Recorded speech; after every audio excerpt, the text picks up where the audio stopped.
Welcome everybody to Real Wreckers. Where we are all things movie. All things TV, All all things things nerd. nerd. Today on Real Wreckers, as you can tell by this glorious fanfare, we are going to be discussing the Marvel Cinematic Universe And its rise. and fall. Now, concerning the current stage, phase, trajectory of the MCU, or MCM, depending on if you want to acknowledge multiverse yet. Yeah. Gotta say, I'm not sure yet, you know? Yeah, I think before we get into the reason why we're calling this episode the rise and fall of the MCU, let's start off with the rise by going over what we thought of each phase, starting with phase one. Absolutely. Yes. Okay, so first phase of the MCU, starting with 2008's Iron Man, and then closing out with 2012's Avengers. Mm-hmm. Overall, I thought the first phase was pretty good. As at the time, it was amazing because it was the first time we ever saw it. But nowadays, looking back on it, it's pretty good. By its own standards, it's pretty good. There are some fumbles in my opinion, like the Incredible Hulk and Iron Man 2, but the rest of Phase 1 is really freaking good. I call it a false start or a stall. Really, like Hulk was like it stalled. For Iron Man, it sparked. Yeah, the first Iron Man, amazing. Then you got Thor, which the first Thor I really loved. Solid. Yeah, It's literally like I really like. a coming of maturity, not a coming of age. It's still my favorite Thor movie. I mean, yeah, solid. Captain America: First Avenger, I liked it. still underrated. Yeah. It's in my top 10. It's in my top 10 along with Thor. It gives me Doctor Who vibes of enjoyment the same way like World War II and Doctor Who makes me excited because it's like there's a supernatural aspect I actually appreciated. It reminds me of like the classic 1940s, the classic 1940s aesthetic. It just seemed very cheesy, but at the same time, it brings it down to earth enough to make it feel like very fun, very relatable. And like the overseas stories aren't like it doesn't feel like the world's too big to take in, even though it's World War II. It feels like we're watching one soldier's story. Exactly. And then you got the Avengers, which basically combines them all. And somehow I still say that and Ultron in my mind are still meh. I love it. I don't know. I think it's so good. The only thing that I find meh about it is the fact that Loki's the villain. I love him as a villain, but I don't think he is an Avengers level threat. He's not all of their villain. He is not an Avengers level threat, in my opinion. It wasn't really him. It was the things that he was bringing in. He was like the annoying side character that brought in. Yeah, like in my opinion, Doctor Doom doesn't immediately catch me as an Avengers level threat. Like until he decides, like yeah. And at the moment, well, we'll get into Kang later on, but. Going into Phase 2, starting with Iron Man 3. Iron Man 3 in 2013, I think. The most grounded Tony Stark ever was since Iron Man 1, I say. And then ending with, I'm pretty sure it was Age of Ultron. Age of Ultron, I want to say. Maybe Ant-Man.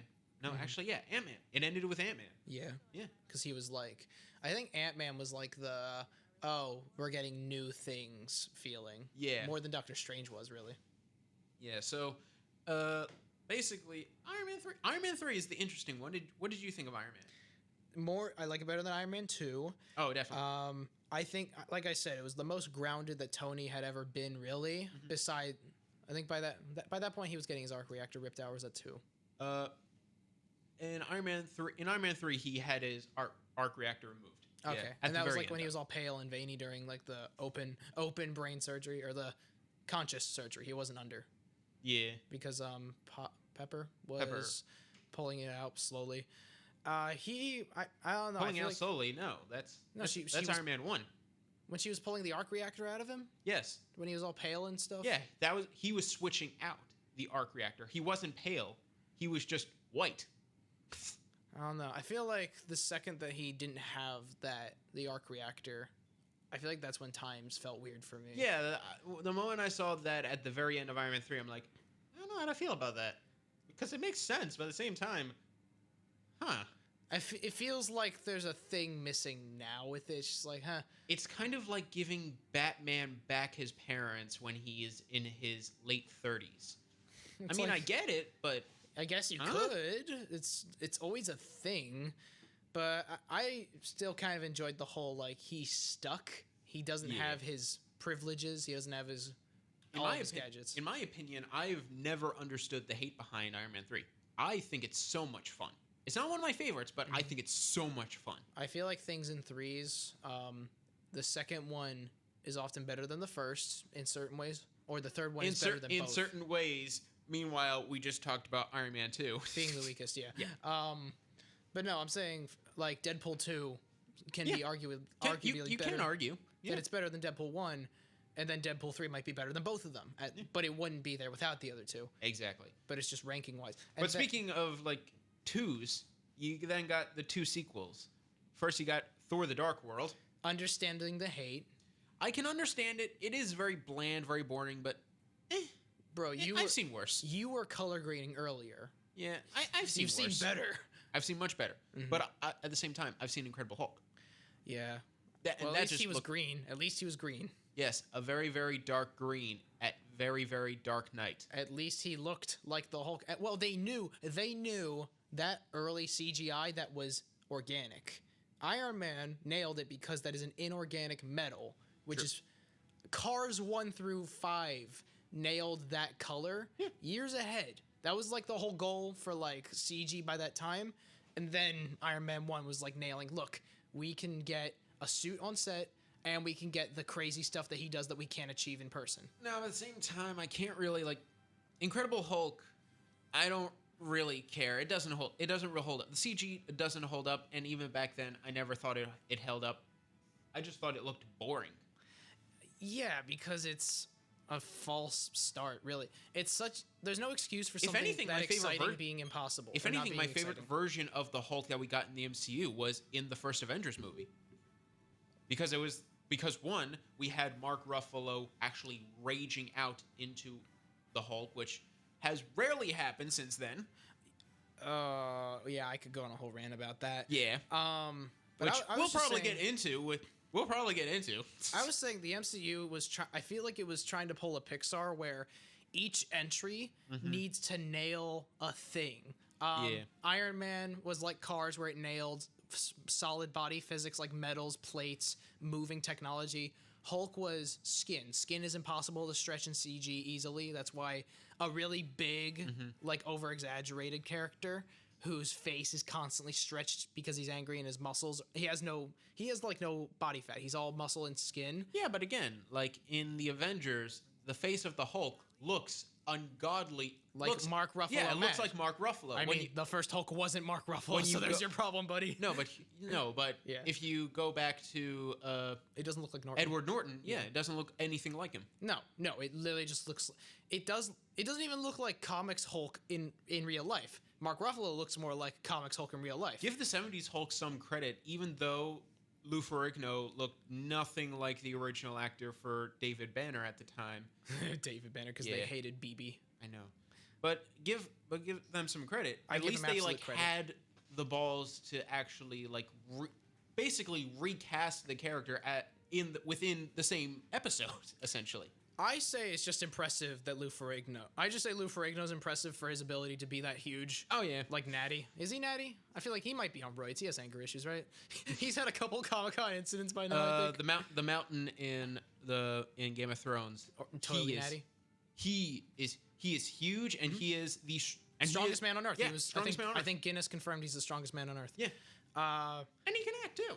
Of Who would have course. thought? Yeah, like I feel like bodybuilders and strongmen for like Arnold competi- Schwarzenegger.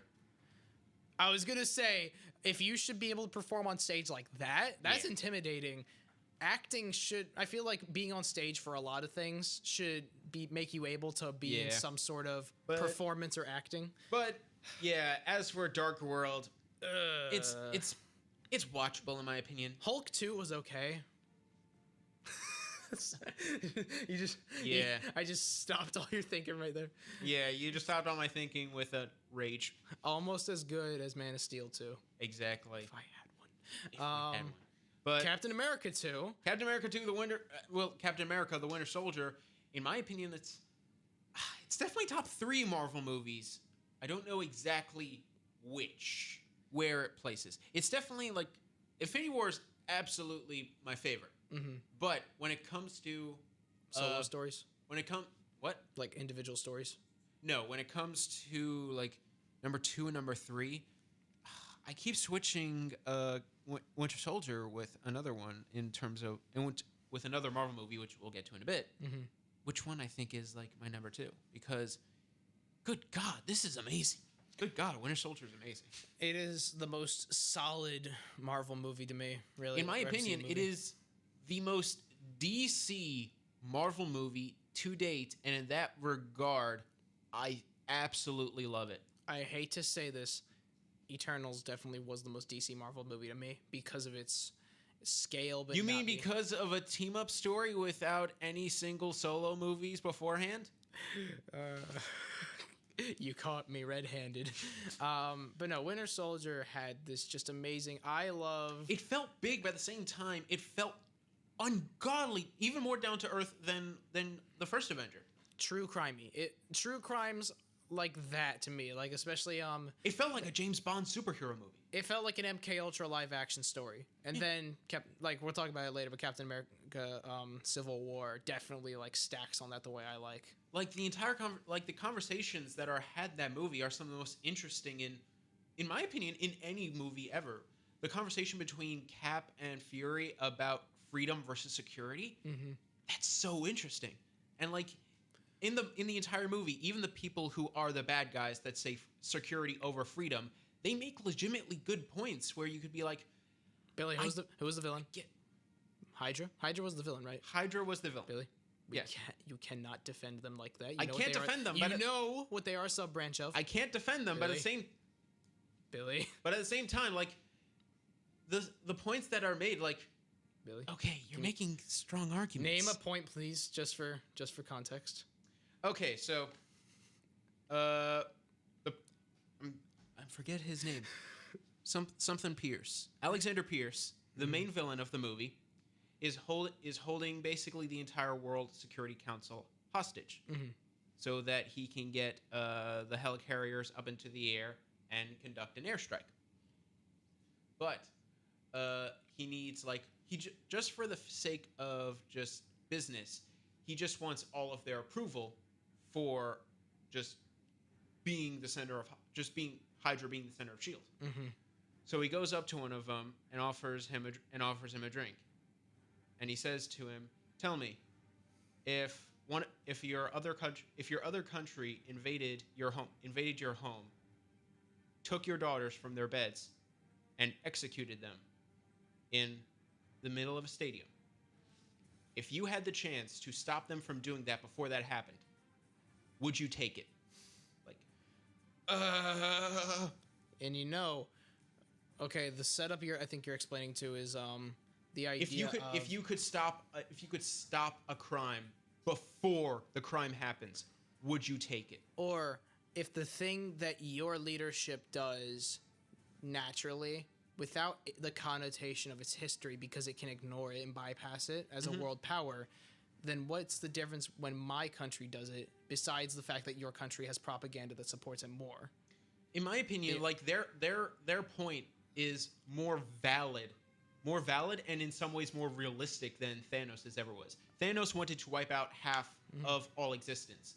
Because he was bad at stats. Alexander Pierce said, "What if I could save 7 billion lives by sacrificing 20 million?" I think the real rhyming villain is the fact that Hydra is just stuck within S.H.I.E.L.D. Yes. Not because it invaded it or because it injected itself in. Just because it was always there. Because S.H.I.E.L.D. absorbed Hydra. Yeah. That is the thing. Like the American spy government, the whole MK Ultra inspired story is that, oh yeah, these Nazi scientists or Hydra scientists and soldiers and military personnel, they didn't get wiped out. They didn't get slaughtered. They didn't get against the wall. They were instead absorbed and used to continue the things that they had in common. Yeah. So that breeds more villains like those who they say, well, I'm just doing what your government does now, who's mocking my government because they were inspired by yours, actually. Because by that point in World War II, they were inspired by pre-Civil War America. Exactly. And now it rhymes more with, oh yeah, and we never went away. We technically work with you, but you actually work for us because we are within you. You hired us to become your new higher ups, and we're not your up, we're in. We're in you're in, and that's like the depth of a villain that you can't touch, you can't see.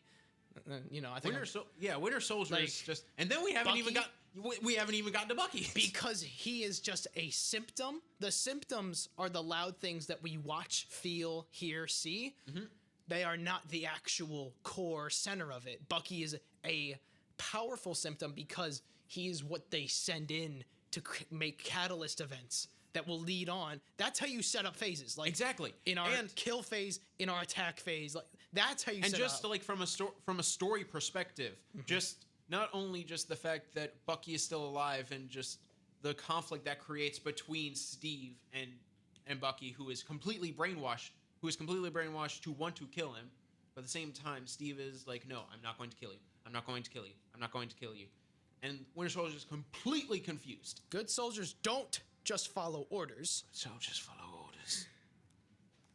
A great soldier comes from a great person. And on top of that, the Winter Soldier himself is ungodly intimidating. Just from a physicality perspective and just his martial arts and just how brutal he is, and especially his theme. His theme. Whenever you hear it creeping up, it's sort of like the Joker's theme from The Dark Knight. When you hear say better. When you hear it, you know something's gonna happen. And it's not like it doesn't get you excited to cheer. It makes you hair stand up. It makes you tense up. Like what? It makes you paranoid. Everyone feels like if you want to know what it's like to have a spidey sense, that's the sound that you hear. It's like a tinnitus ring, but it's worse because it's coming from below. It's not coming from your head or your ears. It's something in the air. It's terrifying. So Winter Soldier is definitely one of, if not the best Marvel movie. Yeah. And then we get into Guardians. Which I say... same year, too. Same year, 2014.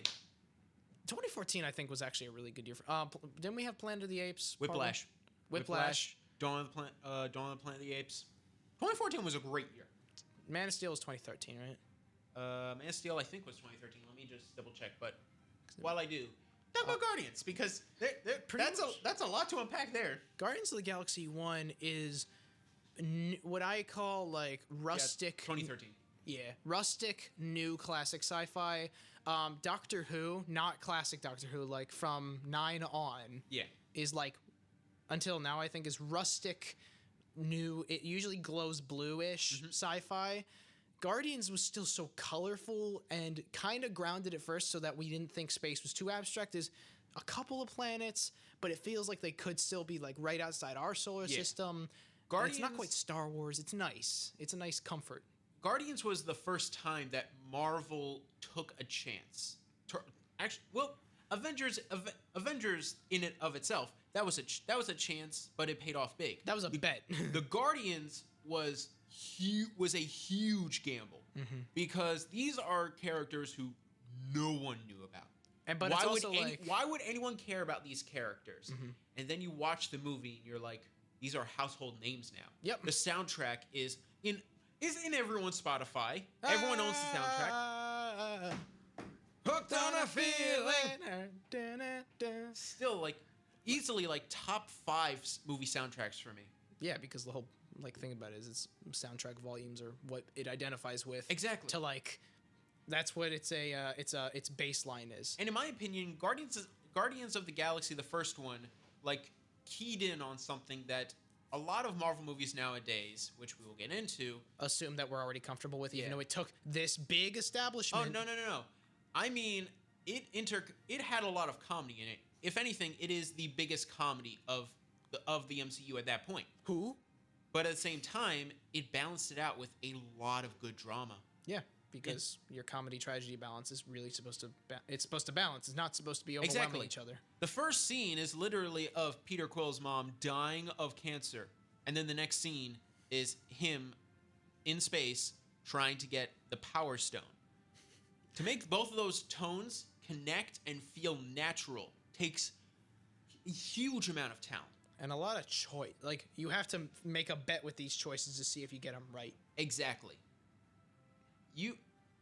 So Guardians of the Galaxy, just so good. Like, and the thing, I will say that it will spark problems in the future because they assume that we will fall in love with things like we did with Guardians, even though Guardians had to take a lot of things. It took a lot to make Guardians, like, established. And then I don't know, it feels like they assumed that we're already there.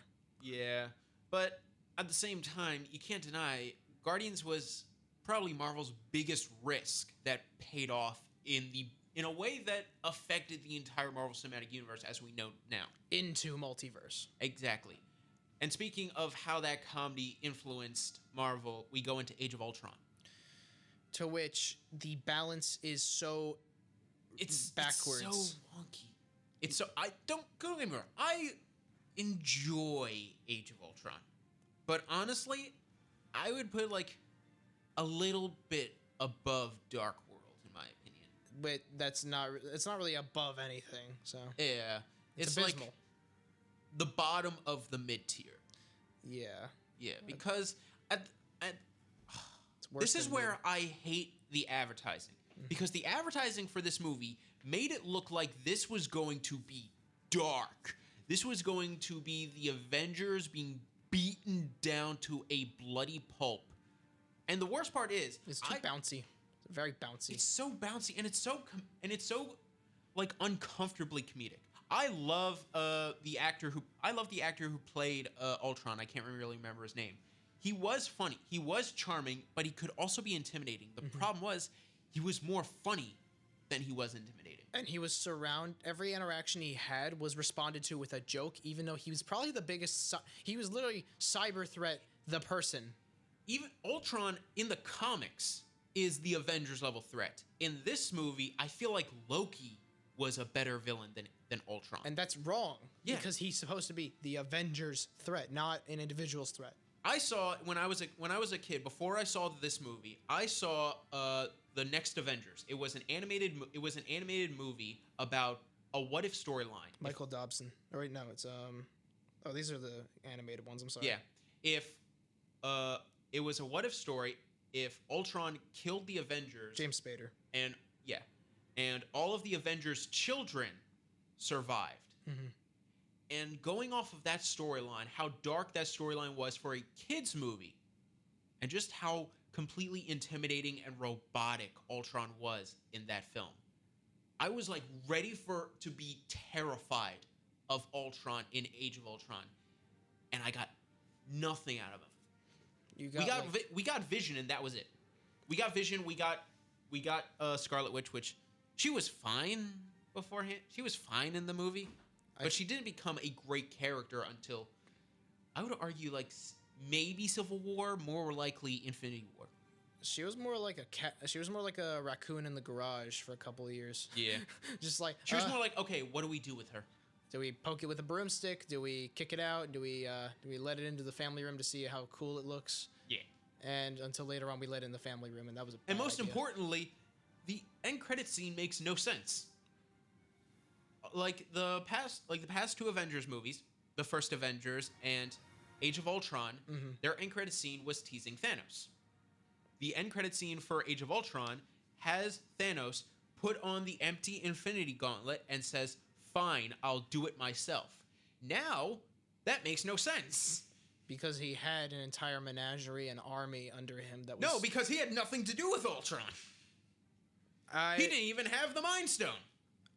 I think because of whatever timeline, I think the big theory was like, oh, he's waiting for these people to take out the rest of his competition, like Ego.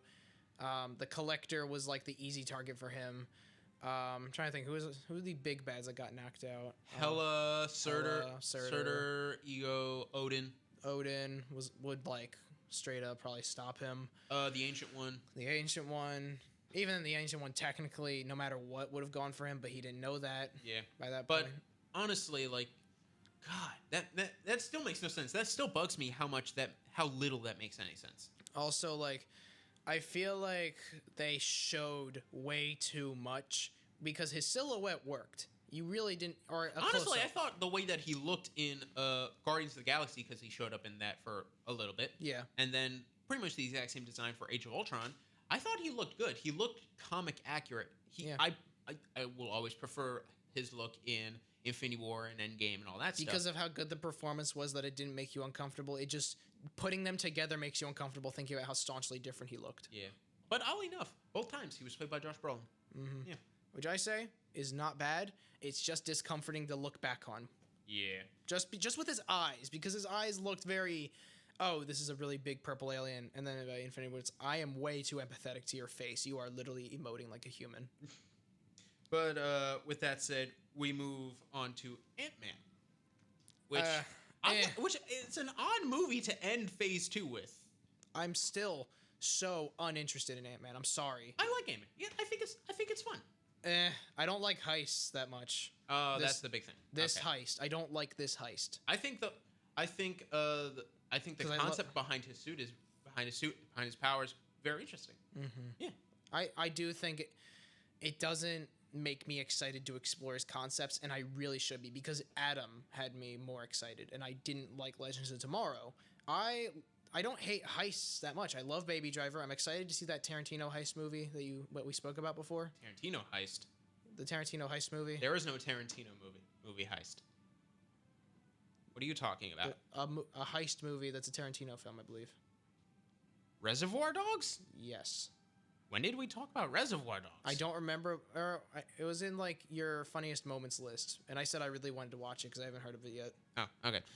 But like in terms of I don't know, Ant-Man just had me not like excited at the screen. Yeah, it never had me excited. I was entertained by it, but there was nothing amazing about it. Mm-hmm. There were some really creative fight sequences involving like the size and just the fact The that train set. Yeah, they made a train set into like the biggest playing field ever. And I liked Falcon's cameo. I forgot about that. Yeah. And most importantly, Cross, who was the bald guy in the movie, the villain, the big villain, I never found him very interesting, but I always thought I didn't find him that big. Yeah, I always thought he would make an amazing Lex Luthor. I see that. Yeah. I feel like the building He seems that like he would was be in, a fun Lex Luthor. the building that he was in too didn't look like an impressive spot for a heist or for like a important science CEO to be like housed at. That looks more like the lab corp I went to get acne meds. Yeah, but at the same time, always remember Anthony. Who? Poor Anthony. Who? Poor Anthony. There's like a billion of them. He does not care. That's a joke. Anthony! He admitted that he had a new Anthony. Anthony! There's multiple Antonys. It's that kind of pet that you can get a billion of them and they all look the same. Racist Anthony. All right, so Ant-Man, Meh. fine. I think it's good. For you, it's a positive eh. For me, it's a negative meh. Yeah, I thought it was fun. It was I like thought it was a little bit below Iron Man 3, but still, meh. There's no wrench thrown in the plot to make me like yell at it. There's no big reveal or exciting thing to make me go, "Whoa, look at that!" No. Oh wait, Luis. There is one thing that makes everyone laugh. Luis's recaps. Oh yeah, and I got this van, but I lost my. No, that character, but all of the recaps that he does, and how he like basically does like He Cliff explains what Cliff happened Notes. in Infinity War. No, he does cliff notes of everything, but he keeps going on and on and on, and he keeps interjecting his voice into the characters' voices and his attitudes, Yeah. and the actors have to act like him. I think that's the funniest thing, and I hate the fact that they didn't do that for like Infinity War and Endgame, like as a recap of the Marvel universe. I mean, honestly, he's like the thing that your really old family member who cannot keep up. Like, even if they wanted to, he's like the spark notes for them, so that you don't have to explain everything before you walk in. Yeah, but going back to now, we leave Phase 2 into Phase 3, which in my opinion might be my favorite phase. I mean, yeah, it's pretty solid. Because it starts with Civil War. And Civil War, I would say, is where I was like the most excited in a long time.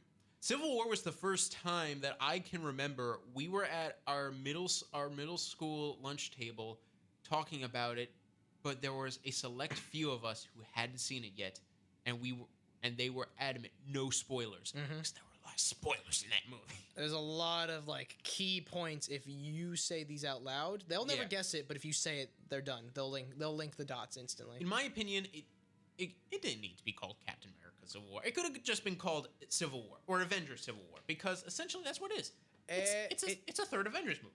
But it does wrap up Steve and Bucky's True. interlinked issues. That is a Captain America villain you're dealing with. That is not an Avengers villain. The whole True. point is that he breaks. But at the same time, Baron Zemo is more. It's more Avengers villain.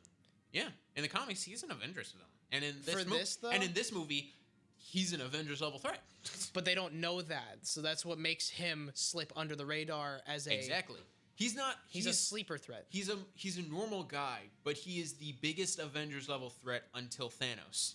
Yeah, because he literally dismembers the ideas of the Avengers. He politically he can break them down because he doesn't have a bad history. He doesn't have a big country or power backing him. He had one, and then the Avengers destroyed it along with his family. Exactly. He doesn't have anything, so there's no reason for him to not do this. He has some of the best Marvel motivation. Mm-hmm. Especially up to that point. He has some of the best. What are you going to do? Pay him off? Console him? No and no. Wanda even realizes later on. He is the thing that inspired even like characters who definitely had their morals in place. He made them question who they were working with. Exactly. And it doesn't not make sense. And the big thing about this was, whose side were you on? Team Cap or Team Iron Man? Whose side were you on? Tony was very sensitive because he wanted to put a shield around the planet. He literally wanted a defense. Yeah, and then at the very end, when he fights Winter Soldier and Cap, that end I was like, okay, maybe I might be Team Iron Man. Maybe I might be Team Iron Man, because the big thing about that was Cap knew and never told Tony. What was he going to tell him? Knew the entire time. What would it have done? Console him? Pay him off? No. There's no fixing that. There's no consoling him, but at the same time... It's always better to know he was wrong for that, but what was he going to do with that? True, but at the same time, 2 years. 2 years he knew that information. But they're not friends. They're co-workers. Am I going to tell my coworker about what someone did to him? No. I know, but that's... Oh, wait a minute. Black Widow held that secret too. And they knew at the same time. She could have said that at any point because Steve wanted what was best physically. Like, Tony did not need to deal with that after he almost died a couple of times. And whenever they're together, it's usually because they both have a really common thing they had to, like, stop, fix, kill, not kill. And but I'm saying this wraps up. Sorry. Yeah, and there were two big characters that this movie introduced. One, Black Panther, R.I.P. Chadwick. Yeah, the legend. And then it introduced Spider-Man. It introduced Spider-Man into the MCU. Which was like I think that was the first like big cheer in a theater I heard. Yes. The first time I saw Queens in big bold letters on the movie screen, my entire theater, and I saw this like the week after it came out. And this was like laughs. It's like, okay, this Peter is funny. This is a funny situational Peter. But the first time, like the very first scene we saw Tom Holland in Civil War, I'm like, oh my god, could he be better? Could he be better than one of them? Could he? That's a good. I'm thinking to myself, that's a good Peter. That's a good Peter. And then we saw him as Spider-Man. I was like, that's a good Spider-Man. I feel like that was the best. Civil War had the best planning from the past and for the future. Now, I still say it is a good wrap up for Steve's trilogy. Yeah. Just because of all of the factors that I said were backing it. Because a post-Hydra breakdown, Steve was correct on Earth. That was the thing that made Steve realistically, oh yeah, this is a almost 100-year-old vet who can't think outside of Earth, because why would he? Even like Odin's abilities were a joke because, it's actually based in science, not in like some great mythologies, because they didn't know what, iron or some sort of powerful ore was. They just thought it was from the gods. Tony had just a vision. Tony had a literal vision of what was to come, and that drove his actions to Ultron, and So- essentially along with the guilt of Sokovia, that also drove him to the Sokovia Accords, which, in many regards, A World War II vet wouldn't think about that big of an issue Yeah. globally because, oh, I thought we actually won until I took them out myself from the inside out. as much as the Sokovia Accords are an interesting idea, and as much as I would like to think, yeah, that would probably make sense. Nowadays, especially with with Phase 4, the Sokovia Accords have like no bearings. There are too many people just popping up left and right that You're literally, no one's taking account for them. for the sake of the group that you have that can stop them, putting that rule in doesn't help people more. It just doesn't. Exactly. There are random people just popping up with superpowers independently, apart from the Avengers, day after day, and there's nothing being done about it. Like, what Well, I do hope that is something that She-Hulk addresses. I doubt She-Hulk's gonna, like... No, I do, properly- because it's supposed to be like a big lawyer drama. Okay, I feel like people are not going to be excited for her lawyer drama because there's a much bigger, more established lawyer character who's Very been true. Very true. recanonized. Yeah. Which I say supports a theory that I have for canonization. Yeah, and we'll get into that when we get into like the other phases, because Yes. that's something I definitely want to talk about. because- Absolutely. Oh, my family has a history with that lawyer. Okay, so next after Civil War, Phase 3 was so good. After that, we got Doctor Strange. Like that was the end of Phase 3? That was next. That's next. That's Okay. the next I was like, chapter no, of Phase 3. I was like, we just started. Yeah, I know. But I'm just remembering. God, Phase 3 has so many great movies. Like, Doctor Strange felt so... Doctor Strange is like between Winter Soldier for me.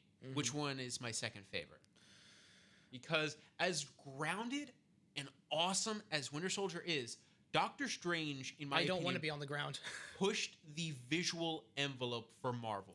Which, the whole thing I said about Inception, Doctor Strange took this very undetailed, like, you're carving, you chipped off with a hammer a lot of the marble of this.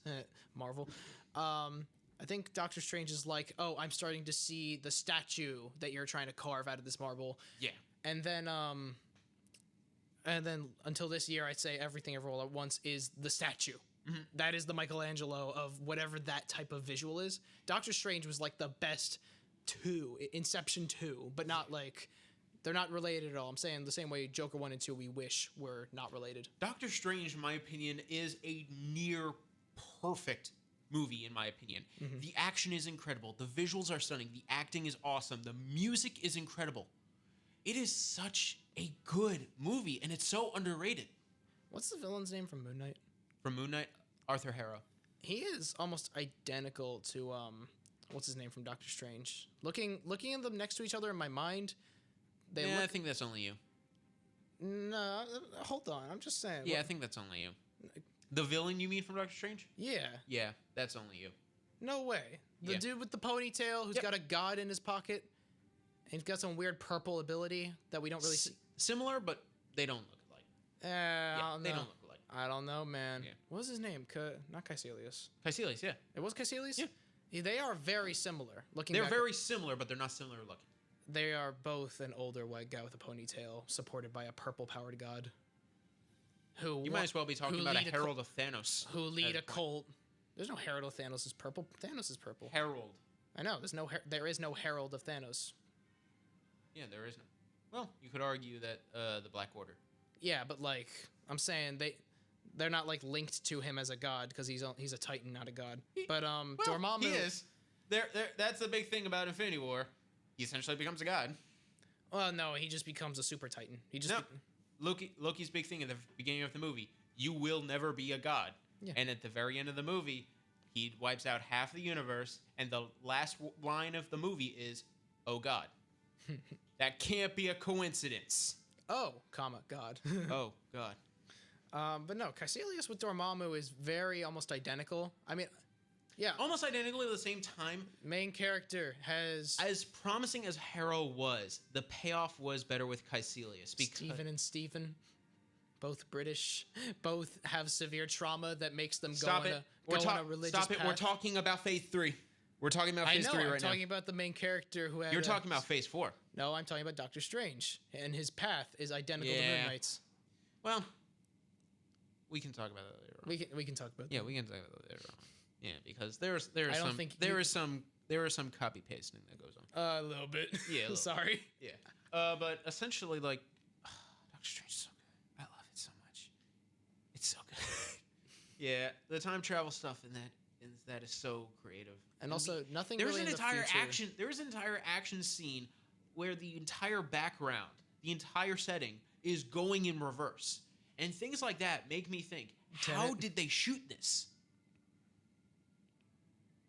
I don't know. Yeah. How did they shoot this? I name a know a lot scene. of visual effects must have been involved, but at the same time, like, how much staging have Which that gone? which scene are you thinking of? Like the apple? No, the entire action scene at the very end in Hong Kong, where Doctor Strange is reversing the damage done to the Sanctum. Oh, that entire environment had to be fake. The entire environment was obviously fake, but the staging of that, good God. How do you plan that? How do you explain what it's gonna look like? Because like, I assume parts of it were shot in Hong Kong, or they had to pick a spot in Hong Kong where they were shooting it. Yeah. But bless you. Excuse me. Going past Doctor Strange, because God, I could go on for hours about the first Doctor Strange movie, and I've already done that. I've already done that in like the Doctor Strange and Everything All at Once. There's so much. Yeah, there's so much to it. For Doctor Strange 1. Yeah, Doctor Strange. There's Doctor Strange 1. It's so good in both its extravagantness and its simplicity at the same time. Because it's so solid. It's not solid small. It's just it knows where it is, and it does. I don't see where it ends. Yeah, and then we go on to Guardians of the Galaxy Volume 2, which I have mixed feelings about. On the one hand, I might like the soundtrack better.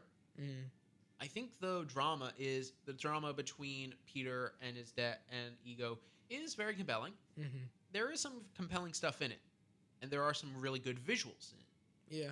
But at the same time, this is one of the examples where I think the Marvel quips sort of overstay their welcome. Way overtake the really vital drama. Drax in the first Guardians of the Galaxy never really understood metaphors, but you would never call him dumb, especially to his face, because he was, at his core, he was a very intimidating presence. He was a warrior. In Volume 2 and going forward, Drax is just dumb. They take away the fact he doesn't understand subtlety. He doesn't understand non-literal statements. In Volume 2, he doesn't understand things that he definitely has learned before, and there's probably a bunch of examples of. Yeah. I don't know. The pacing in the second act just sort of like grinds to a halt at times, and everything involving the Gold People, besides them having to do something with Adam Warlock in Volume 3. In Volume 3, I didn't realize how long we'd have to wait for an Adam Warlock of any sort. And aside from that, they really have no point in the movie, apart from one joke involving their drone ships. Like, Yeah, they really have no purpose in the movie.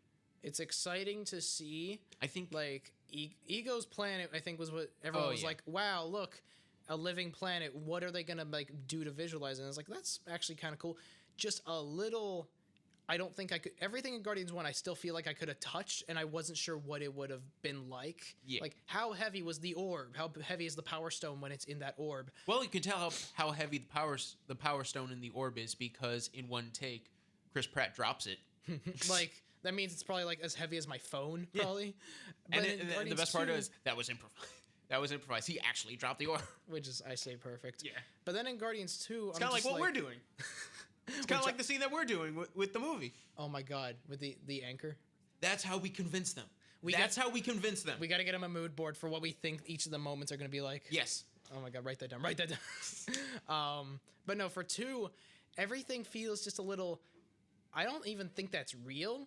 And even if it was, it probably would just feel like silicone. Exactly. And then everything's so floaty. I will give credit that the entire Ravager massacre with Yondu and Rocket, that scene is so good. Taserface, great. That is what Drax should have been by now. Oh yeah, he's a strong warrior who has members. He has a family. metaphor. For what? For it is a name that will strike fear into the hearts of anyone who hears it. So Drax should have had dialogue like that where, oh, look, he learned quote unquote metaphors. No, he just says metaphor when he doesn't know how to explain something. And I think Guardians of the Galaxy Volume 2 has like the most post-credit scenes in any Marvel movie. Unnecessarily. I'm sorry. Why? Yeah. Why that many? I had to pee so bad. And I feel like with the original Guardians of the Galaxy that was teased with Sylvester Stallone's character in the movie. I thought that was so cool. Interesting as that might be, So it's never going to be paid off. No, it's never going to be paid off. Even in Guardians of the Galaxy 3, I don't think they were going to pay it off. I don't remember even what his whole scene was about. I just remember it was cool. Yeah. I just remember I was like, whoa, he looks so good, like in his age. Exactly. He really does look good for his age. I know, still. right? He could beat me up. No, Arnold Schwarzenegger, I'm like 50-50 on it if he could beat me up. Sylvester Stallone could not only beat me up, but he could keep up. He could keep up. That's the big thing. To me, it's the opposite. Where I think if I tried to nail Arnold, my wrist would break. Like I feel like I would be too scared to actually hit him, or I'd punch him incorrectly. With Stallone, I'm like, wait. Even when you did get jacked for a fighting movie, you still got your ribs broken a bunch of times during a fake fight. So like. No, but at the same time, also he's Arnold playing a is like- superhero. He's playing a superhero at the end of the month. At the end of the month, he's going to play a superhero movie. I'm just saying, superhero bod is not a fighting bod. That is True. a presentation That is a bod. CrossFit broad. The Mountain. Think about the Mountain. He doesn't look like a superhero. Yeah. He looks better than the Hulk. Oh yeah. Like, I'm But- saying bodybuilder versus strongman versus presentation ripped in terms of muscle. True. Also, Sylvester Stallone's like half my height. Arnold is like taller than me. True. So, But Guardians of the Galaxy Volume 2 overall, I think it's fine. It's not amazing. I would put it at this maybe a little bit above Age of Ultron, but Guardians 1, Nothing. ooh, Guardians 2, to me. I still enjoyed it. I just I have problems with it. Little I have problems. fun. I have fun with it, but like there are times where Fun I'm little like, problems. there are times where like, if I'm in a little bit of a bad mood, instead of it cheering me up, it kind of annoys me. And I'm just like, can we just move on, please? Yeah, Like, move on. not Move on. I've heard the joke. The joke is 5 minutes long. You, Okay. you don't understand what subtlety means. Very funny. Yeah. Very funny. And then we move on to Spider-Man: Homecoming, which for me, freaking love. it's so good. It's like, oh, It's so even back then I was like, so good. a realistic teenage story, and I was older than him by this point. This was the first time I related to Spider-Man. Because because we were the same age as him. Yeah. And we were like, "Oh, I've been there. Oh, I know that friend. Oh, Flash Thompson is actually modernized and he's kind of like a modern-day bully where I'm he bigger can't- than all of my bullies. He can't beat you up, but at the same time, He can't belittle me. Wow, he's my he still bully. He still belittles me. Yeah, and also the social pressure. I'm not strong enough for that. But I Exactly. could throw him, but I can't actually like stop him. That's so real. And also like social media doesn't feel wrong or like disconnected. They must have had like the youngest PR and marketing for this because it was so well done. Yeah, there was a lot. I remember there was a lot of marketing on Disney Channel for this movie, and which I find hilarious because one of the jokes is that Ned gets caught helping out Peter, and his cover up is "I'm looking at porn," Like, which I'm like, they advertise this on the Disney Channel. I love it. but no, I don't see a problem with it really. I think just Vulture was a little. But at the same time, Vulture, that twist like had No, my jaw drop. That nobody saw that. No one saw that coming. I was more intimidated when he had the suit off, and it's really hard to nail that because I'm just like, Because it's Michael Keaton. He was Batman. He can nail intimidation even Yes. with a suit off. yes, and he doesn't have to be Batman either. He's just his He's character. Birdman. He's Vulture. He's a rat with wings, and it's terrifying. He's Vulture. He's so good. He was in Morbius. Shut up. I was gonna say that. He morbed years later. He was so good. He morbed out. A role so nice, he morbed it twice. Oh But- man, you just ruined this for me. Never mind. I hate But this movie. essentially, It's set up Spider-Man Morbius. Spider-Man: Homecoming like set up one of the best running gags of the entire MCU. What the? Yeah, every single Spider-Man movie ends with "What the fuck," and then ants. You scared Oh no! me so much. Oh no! I did what they do at the end of every movie. If that, I was gonna say, if a kid can watch that, a kid can. Yeah. Yeah. Yes. So like, I don't know. I'm kind of And like I'm not the whole dancing math around the point. and the mathlete storyline, and good God, the school news shows. That was so hilarious. accurate. That was hilarious. And the teachers. I hate the how accurate it teachers was. in these movies are hilarious. They are so. Yeah, this is a public school teacher. Look at it. Exactly. I have seen those teachers before. I've had seen those teachers before. I've had those teachers before. I've had that gym teacher before.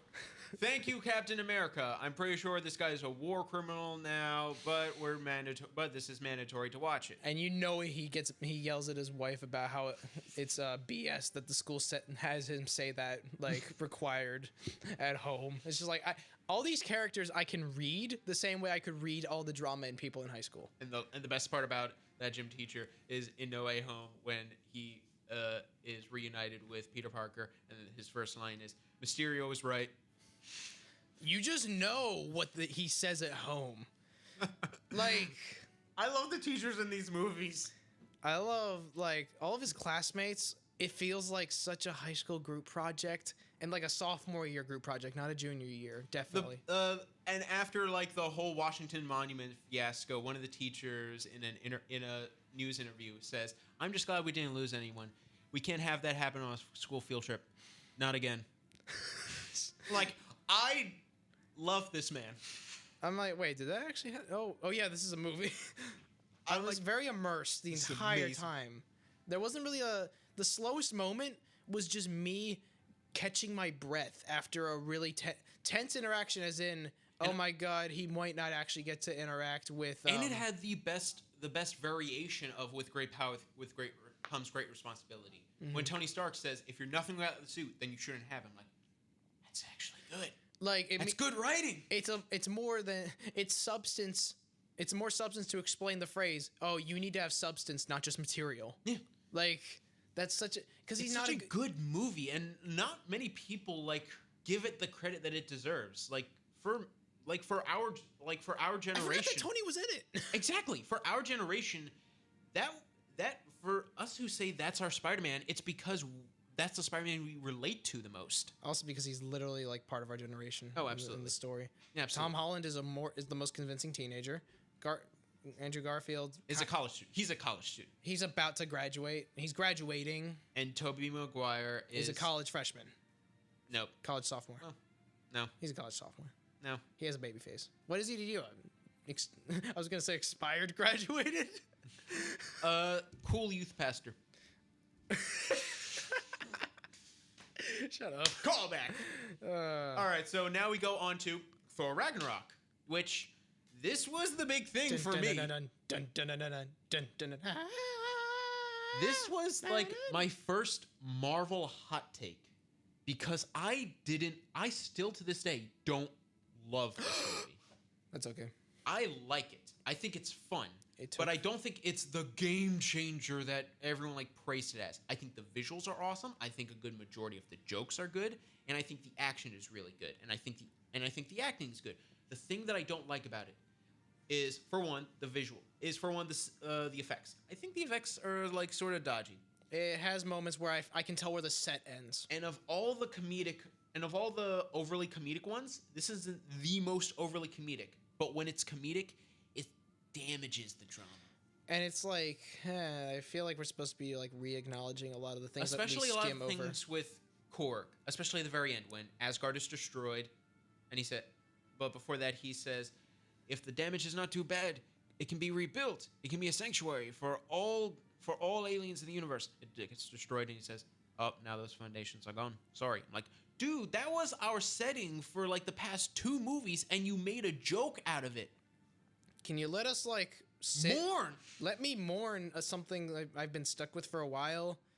Unless like it's a villain that's supposed to be laughing it off about that. And I have to say, this is the movie where it was the first time that I can honestly say, in terms of Mark Ruffalo's portrayal, I didn't like Hulk. I thought the one time we get a not like mismanaged, oh, he's just an angry animal. No, like Hulk. Then they turn him dumb. They turn him into Drax. He's not supposed to be dumb. He's supposed to be angry. Hulk is pretty sentient and thinking, but his goals are so. I don't really need to eat. When he's Banner, he's funny. When he's interacting with Valkyrie, who I love Valkyrie, he's funny.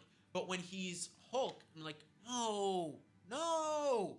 And the worst part is they pretty much like adapted that from the Planet Hulk storyline, which if you've read that storyline, it is by way far bigger. the best Hulk storyline ever put to the page. But you just took recognizable elements. You didn't actually take valid story elements to make it seem huge and impressive. I'm pretty sure Worldbreaker, right, would have stood up to Surtur more quickly. Yeah. Like, why did he just? But giant monster. What? Monster. I thought you were an angry muscle monster who doesn't stop until he's beaten or stops being angry. That's his point. Why did he? Oh, and also I don't like the villains. I don't like Hela. I don't think she has the grip. Of all of the Are you great, just insulted because she stopped Mjolnir instantly? No, of all the great Marvel villains now with great motivations, everyone was like, "Oh, she's amazing." I'm like, "No, she isn't. She's just another Marvel villain." Are you just confused that that worthiness is thrown out the window because there was no explanation? No, for how she it has broke nothing to do with her worthiness. How did she stop the hammer? Because she just stopped it. But like she grabbed it with her hand. Did she break the spell? Is she related to him? Is she worth like what is? She is related to him. Yeah, what Loki still couldn't lift it because he's not related to him. Okay, so it's not a worthiness thing anymore. It's just an Odinson. Okay, you're just adding along to my hatred, to my not hatred of this movie, my not lovingness of it. You can be funny when it's so funny because it's true. Nothing in this is true. I think Cate Blanchett is awesome in the role. The character just has nothing to it. She gave a great performance. She just didn't have enough to work with. Yeah, straight up. Great actors can really flesh out a role because I don't think about them. I think about their character. Of what could have been done. Thor: The Dark World. Christopher Eccleston, the Ninth Doctor, was the villain. Do you remember anything about him? He was a big metal man who walked. No, he wasn't. And had a yellow face. No, he wasn't. Wait, who am I thinking? He was an elf. Oh, no, the big metal man. That was his henchman. I thought he was the main. No. Wait, no, the big metal man was the main. The big metal man was his henchman. No, you remember the henchman more than the villain. No, the big metal man was the villain of Thor 2, I swear. But no, Surtur was the main villain of Ragnarok. I swear, he did the most damage and had the most backing story. But everything was centering around him. He's Ragnarok. But for everything that I don't love about this movie, there is a Jeff Goldblum line. Every single time. Jeff Goldblum's the best non-villain. He's more like a catalyst to bad events. He's supposed to be the villain, but he's so likable that you're like... You can have likable villains. Yeah, he's like, I kind of want to party with this guy. You know, this guy, he's he has a I could party with him. I think we took a sorting test together. He's a Slytherin. I'm a Gryffindor. What does that mean? It means, I would love Jeff Goldblum to take a sorting test. I would. For once, I agree with you. The only time I'm not exhausted by sorting tests, is to see Jeff Goldblum. I would love that. He gets a Hufflepuff, and he acts so thankful, even though he has no idea what that means. No, remember the interview where someone was trying to ask him what he thinks about the trajectory? He's like, well, I remember his reaction to Spider-Man leaving the MCU. No, this is the first I've heard of it. Save. What happened? And his hand in that interview, what do I say? What do I say? He has no idea what she's talking about. He does not care, but the way that he's talking, he's like, Jesse, what are you talking about? Spider-Man's leaving the what? But overall, I do still give Thor Ragnarok a B+. I love it on the surface, but the more if I think too hard, if you think about it, you're like, oh, it's falling apart. Hey, wait a minute. What about the main villain? Hey, wait, I thought the whole thing centered around Ragnarok and Surtur. Wait, why did the hammer fall? Wait, why did it break? And it's time for the hammer to fall. Why did Odin have a fake glove if he never showed it off and intimidated Thanos? Wait, does that mean Odin wasn't actually a stepping stone that Thanos had to worry about? Wait a minute, in the first Thor movie, Odin used his spear in order to activate the Bifrost. Why didn't Hela do that when she already had the spear? And if she can handle Mjolnir, she can handle any of these weapons by this point because it doesn't mean weight or worthiness. It just means that she can break any weapon. With that said, I do like Thor Ragnarok. I do enjoy I do like Thor Ragnarok. There are just so many problems that so many people don't want to admit. It's a good stem, but there's so many berries I'm picking off of problems that stem from it. Yes. And now we move on to Black Panther. Dude, Yeah, this is a good movie. best country building in a Marvel movie. This is America, terrible. I hate it. There's only two Americas. I'm LA trying and New to York. think of all of the locations in Marvel. This is the one that I most New York, want to New visit. York 2, New York York 2 and a 3. half, Sokovia, Sokovia, which gone, Sokovia's rubble. France for 2 seconds, France for 2 seconds. London again for a couple of years in the future. New York. Did I York. mention New York? New York again. I'm from New York. We're going back to New York. We gotta save the world. I'm in New York. The world's at stake. The whole country. New York. What country are you from, my friend? New York. Okay, We so gotta save this pizza. okay, so Black Panther. First of all, I really like it. I was never like the biggest fan of this movie, but I admit it's really good. No, I was so. It's really good. When you say soundtrack, I say Black Panther. Actually, Oh yeah. Vince- I own the soundtrack. Yeah. I love. I own the soundtrack on Spotify. Yeah. I'm gonna listen to Vince Staples on my way home too. I love Who Don't Pray to Me. I think it's We On now. Yeah.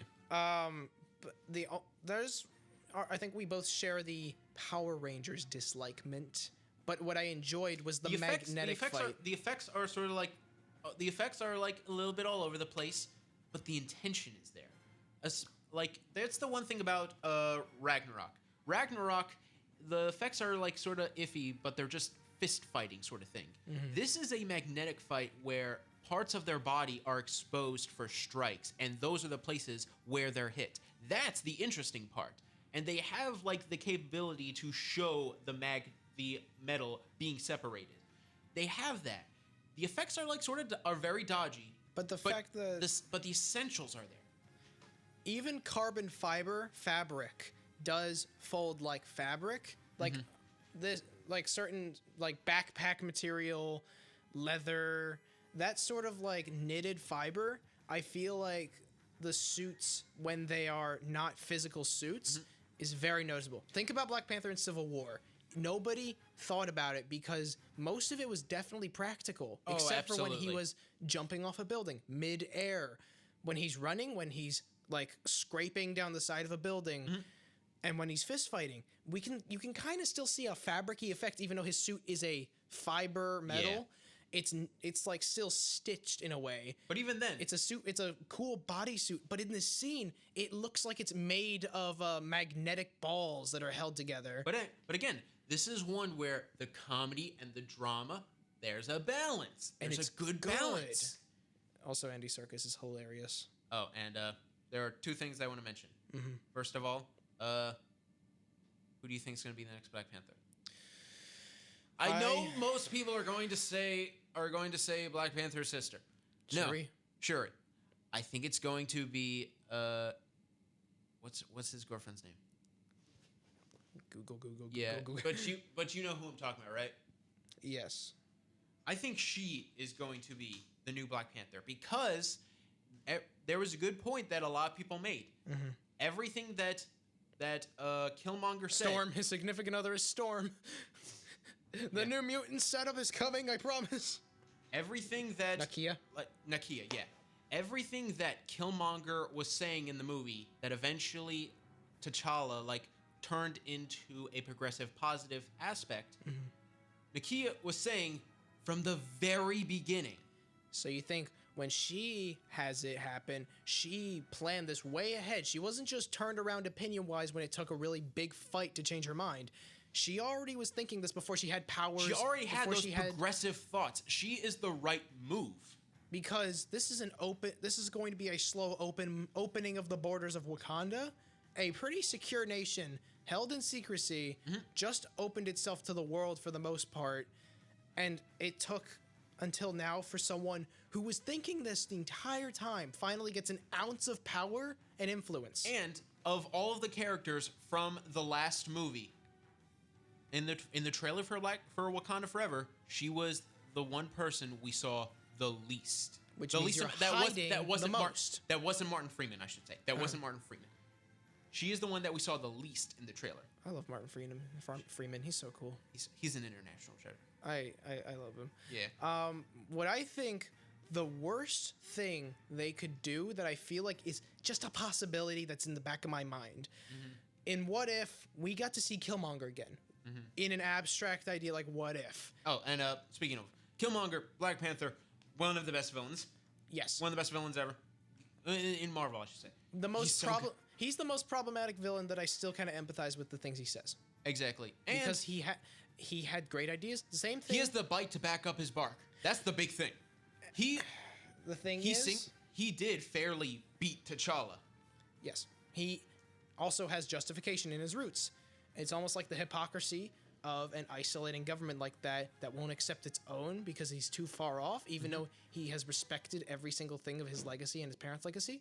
Just like, oh, if you're gonna put ancestral justification there shown. Oh, you want trial by some sort of barbaric combat? Trial by barbaric combat. And he wins. He does everything fairly.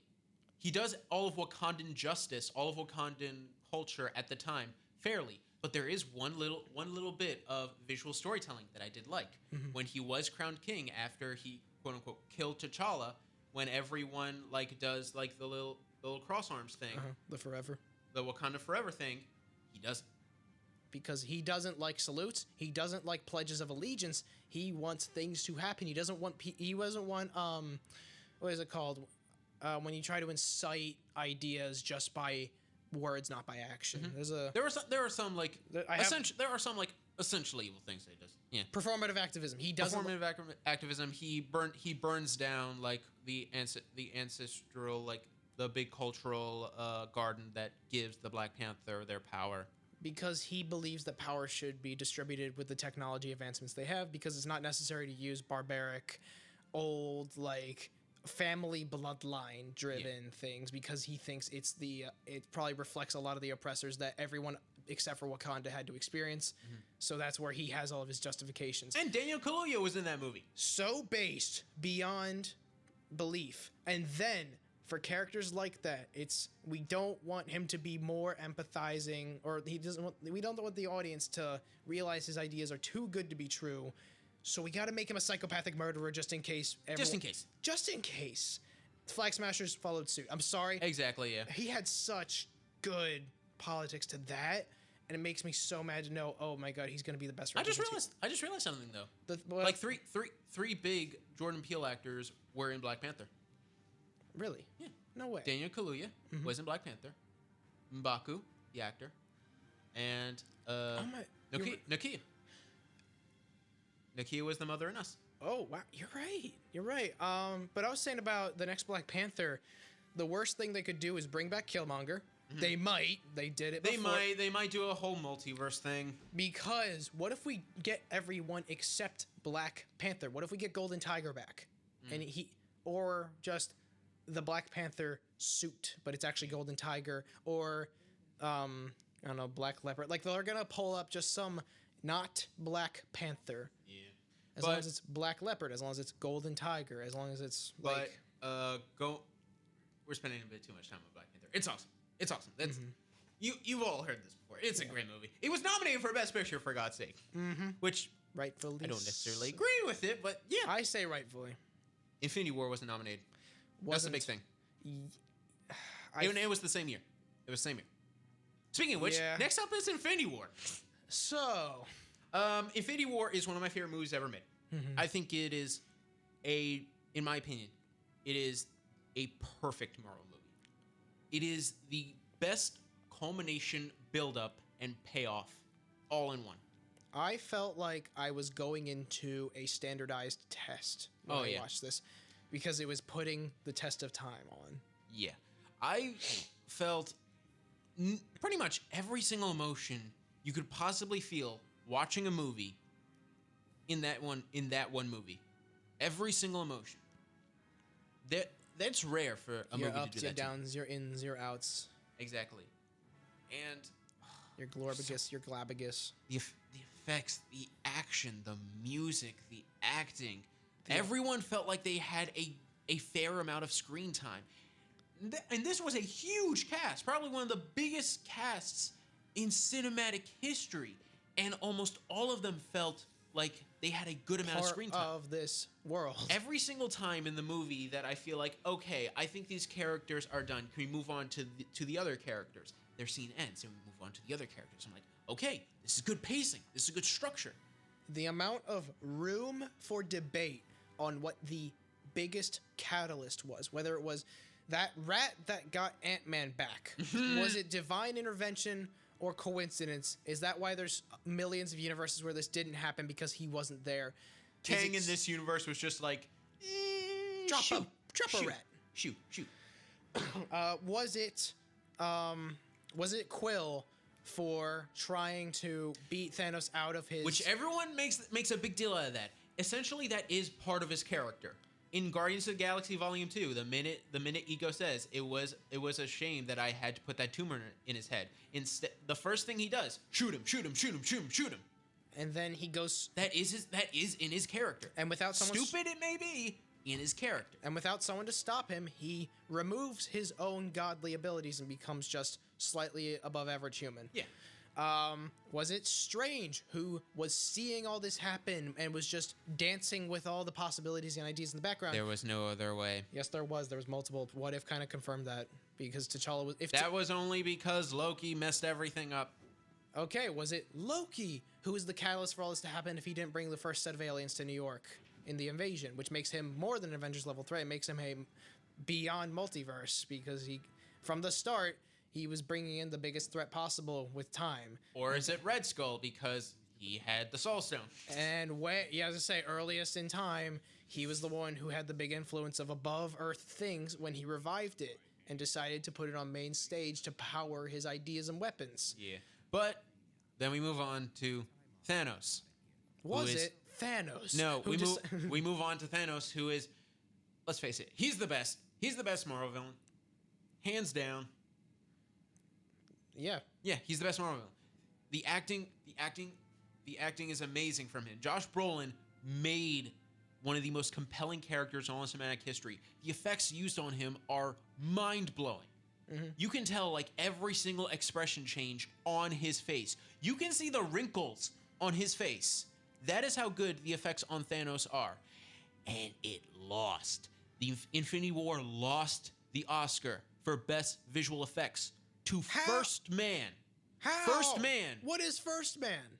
It is the true story of Neil Armstrong going to space. I didn't watch it. It doesn't matter. I saw it, and it was fine. But the visual effects, they went to space. That's it. Infinity War made entire worlds, entire people from just effects. Space and atmosphere and skin. Why does nobody think about skin? Every wrinkle on Thanos' face and chin is an eye bag on the SFX. You can see like every single wrinkle on the Black Order's face.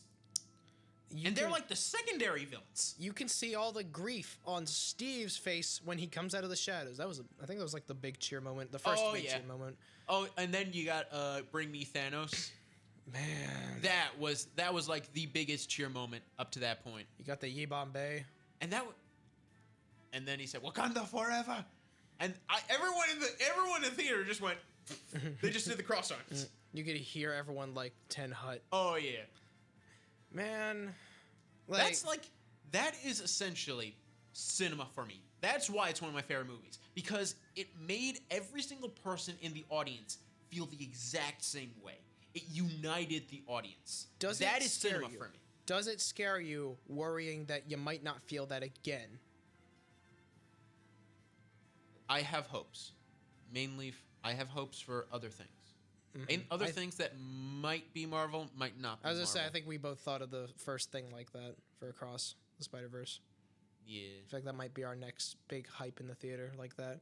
Yeah. I hope Bullet Train is. I really hope Bullet Train's like I hope it's fine. It's got a 59% on Rotten Tomatoes, which you might think, but then again, I went back to see what Joker had on Rotten Tomatoes, 64. Yeah, so I think it's good to be true. Not too good to be true. It's good to be true. Exactly. But Infinity War. What do we say? Infinity War. I feel like we've said this before. It's so good. Okay, so there's only down from here.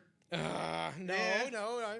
We move on to Ant-Man and the Wasp, which again, pretty much Literally, same level I have as no the words for it. same level as the first Ant-Man for me. It's fine. I think the villain is fine. She has some motivation, but she's very forgettable. The action sequences are pretty fun. There are some good chase sequences. How am I not excited for San Francisco? In every media, I think San Francisco is the coolest place to explore. How am I not excited by this? It looks so bland and regular. It's a very colorful city. I think the comedy is good. The comedy in that is good. It's another recap to me. No, okay. I like the comedy in it. This is one of the few moments. This is one of the few movies where the comedy overrides the drama. But in my opinion, I'm fine with it because I don't really care all that much. So if you just put comedy on it, I'm like, You got me excited about the Nine Realms. You got me excited about deep space and orbit. You got me orbit. excited about the snap.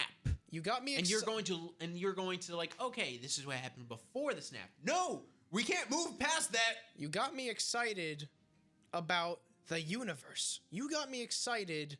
And you're going to get me excited about the multiverse. No. Before what about the quantum realm? The quantum realm. I was supposed to be excited. I don't care about your wife. I don't care.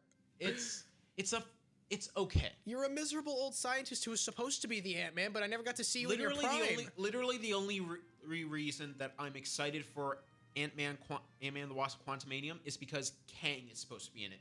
You're not even Hank Pym. You're not the guy who made the suit and explored the quantum realm. Actually, in the comics, Hank Pym made Ultron. Fun fact. That sounds so cool. Why didn't he should be the revival point of it. You'll be dead before we ever see Ultron or Superman 2. Yeah. All right. So, Ant-Man and the Wasp, short and simple. It's fine. Meh. Violently meh. Speaking of violently meh, Captain Marvel. I actually kind of enjoyed Captain Marvel. I think it's fine. Because I think it's I thought of it through a Dragon Ball lens, but backwards. It's a backwards Dragon Ball story.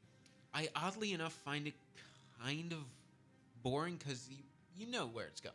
Literally the first scene. But I also do want to see Nick Fury's prime. I got to see Nick Fury in his prime, and it looked good. You want to see a slow run? You want to see a slow old man run with his young man face? It wasn't quite what is his name from Taken and Qui-Gon? Liam Neeson? He wasn't quite Liam Neeson struggling to jump a fence in 20 different scenes. True. Or 20 different cuts of a scene.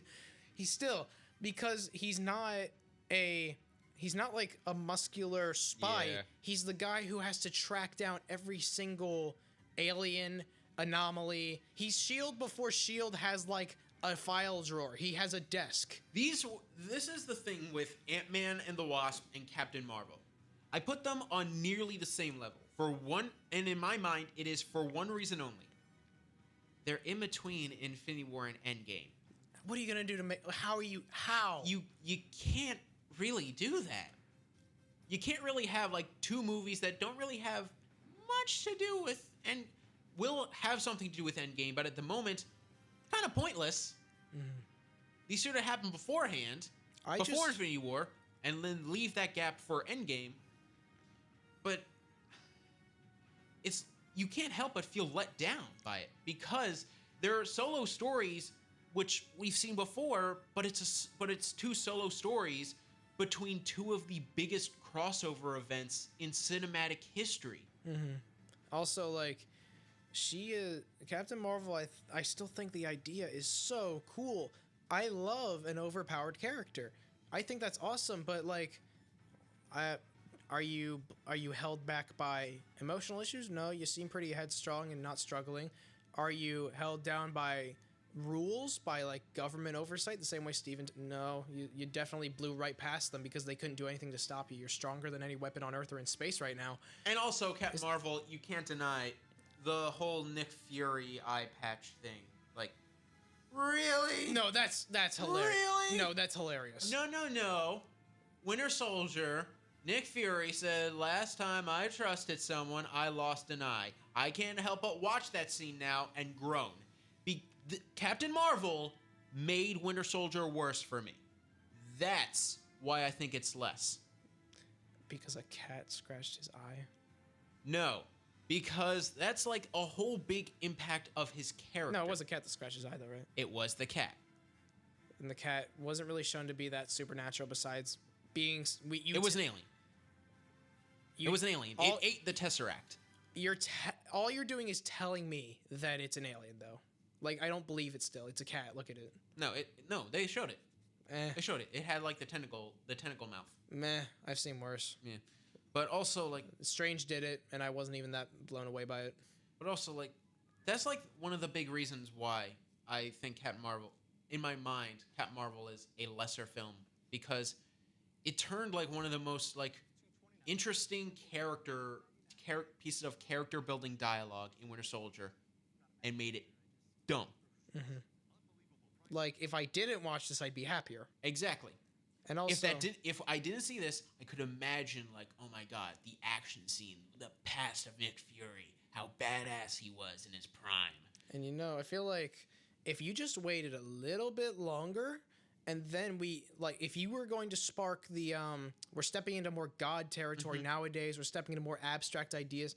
Imagine just someone so strong that the only time we saw them was this one punch to Thanos. Yeah, but still, then we move on to Avengers Endgame, and if I'm being honest, better. Captain Marvel. Okay, it was better. Okay, so so before I get into my thoughts on Avengers Endgame, speaking of Captain Marvel, she doesn't really do.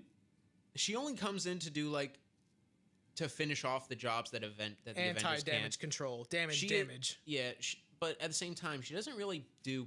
She doesn't have a lot of screen time. She's like, because apparently she would have fixed it. Apparently, she is one of the most powerful Avengers, but she does almost nothing. Because she's not really an Avenger, and she's not the first Avenger either. And she didn't want to be an Avenger. She's like the second. She's like the second Avenger. She's not an Avenger. She's more like a guardian of Earth, but No, but she was the person that inspired the Avengers Initiative. Yeah, I guess. From a technicality, she is the second Avenger, because Captain America will always be the first. Yeah, obviously. Captain America will always be the first. Yes, I know. That's like his title. Shut up, Brie Larson. Captain America was the first Avenger. No, technically Thor was, because he's older than everyone. I'll give you that. And once again, I feel like that's a nostalgia blind you're suffering from. Okay, going back to Avengers Endgame. There's no excuse, though, just because she has opportunity. I like an overpowered character. Hulk. I love an overpowered character. You want Hulk. Like, she's Hulk. She's everything. I want an overpowered character, but I want an overpowered character to do something instead of just prove I can do this in one punch, where all of you are just struggling. I don't want her to lesser everyone else. That's the big thing. You need to see One Punch Man, because it doesn't lesser everyone. It just shows the character's strength is not in their strength anymore, because it's not a problem for them. I hate when a character's strength lessens the other characters that I care about. That's the big thing. Thanos. Like Dragon Ball doesn't do that. Dragon Ball doesn't do that. You love Beerus. You love when characters undermine strength. That's the whole point of provoking their story for them to get because stronger. they're villains. I want to see like a villain undermine people, because that's intimidating. Yeah. I don't want to see like a hero do that. Wanda. Loki undermines everyone and then gets completely obliterated. He doesn't really undermine them. Yes, he does. He looks down on everyone. He looks down on everyone and then gets punched in the face by all of them. Yes, that's what makes him a villain. It's not really It's not really intimidating. Okay, so anyway, going back to Avengers Endgame. Going back to Avengers Endgame. Not your tea. It's not my cup of tea. It just because Infinity War really disappointed me. It was riding the hype of Infinity War of all things. And in some ways my headcanon, that's the big thing. My headcanon, I was imagining something very dark, very ominous, something that really explored just how much this affected every single character in the most dramatic way possible. Some ways we got that. You gave me that at the start. Some ways we got that. At the start, especially with Tony. Tony at the Stark, awesome. Tony and the Stark. That is Tony at the start of the movie. Some of Robert Downey Jr.'s best acting. And then we get to Fat Thor. And then we get to Professor Hulk. Once again, I will dominate you with the idea of Fat Thor. Okay, let's go Professor Hulk first, because I think we can both agree. God, this sucked. For who? Professor Hulk. Yeah, that sucked. I took the brains and remember Hulk down? You remember Hulk down? Oh yeah. I took the brains and the brawn and combined them. That's it. That's an entire an entire character story arc just out the window. Hey, remember how I said we both said we love Spider-Man for being our age? Yeah. Endgame had Fortnite Season 1 in 2023. You can't play Fortnite Season 1 in 2023. We're in Season 50, I think. Yeah. But seriously, Korg. Man, there are the slow decay I've of heard Korg. I've heard the arguments for Fat Thor.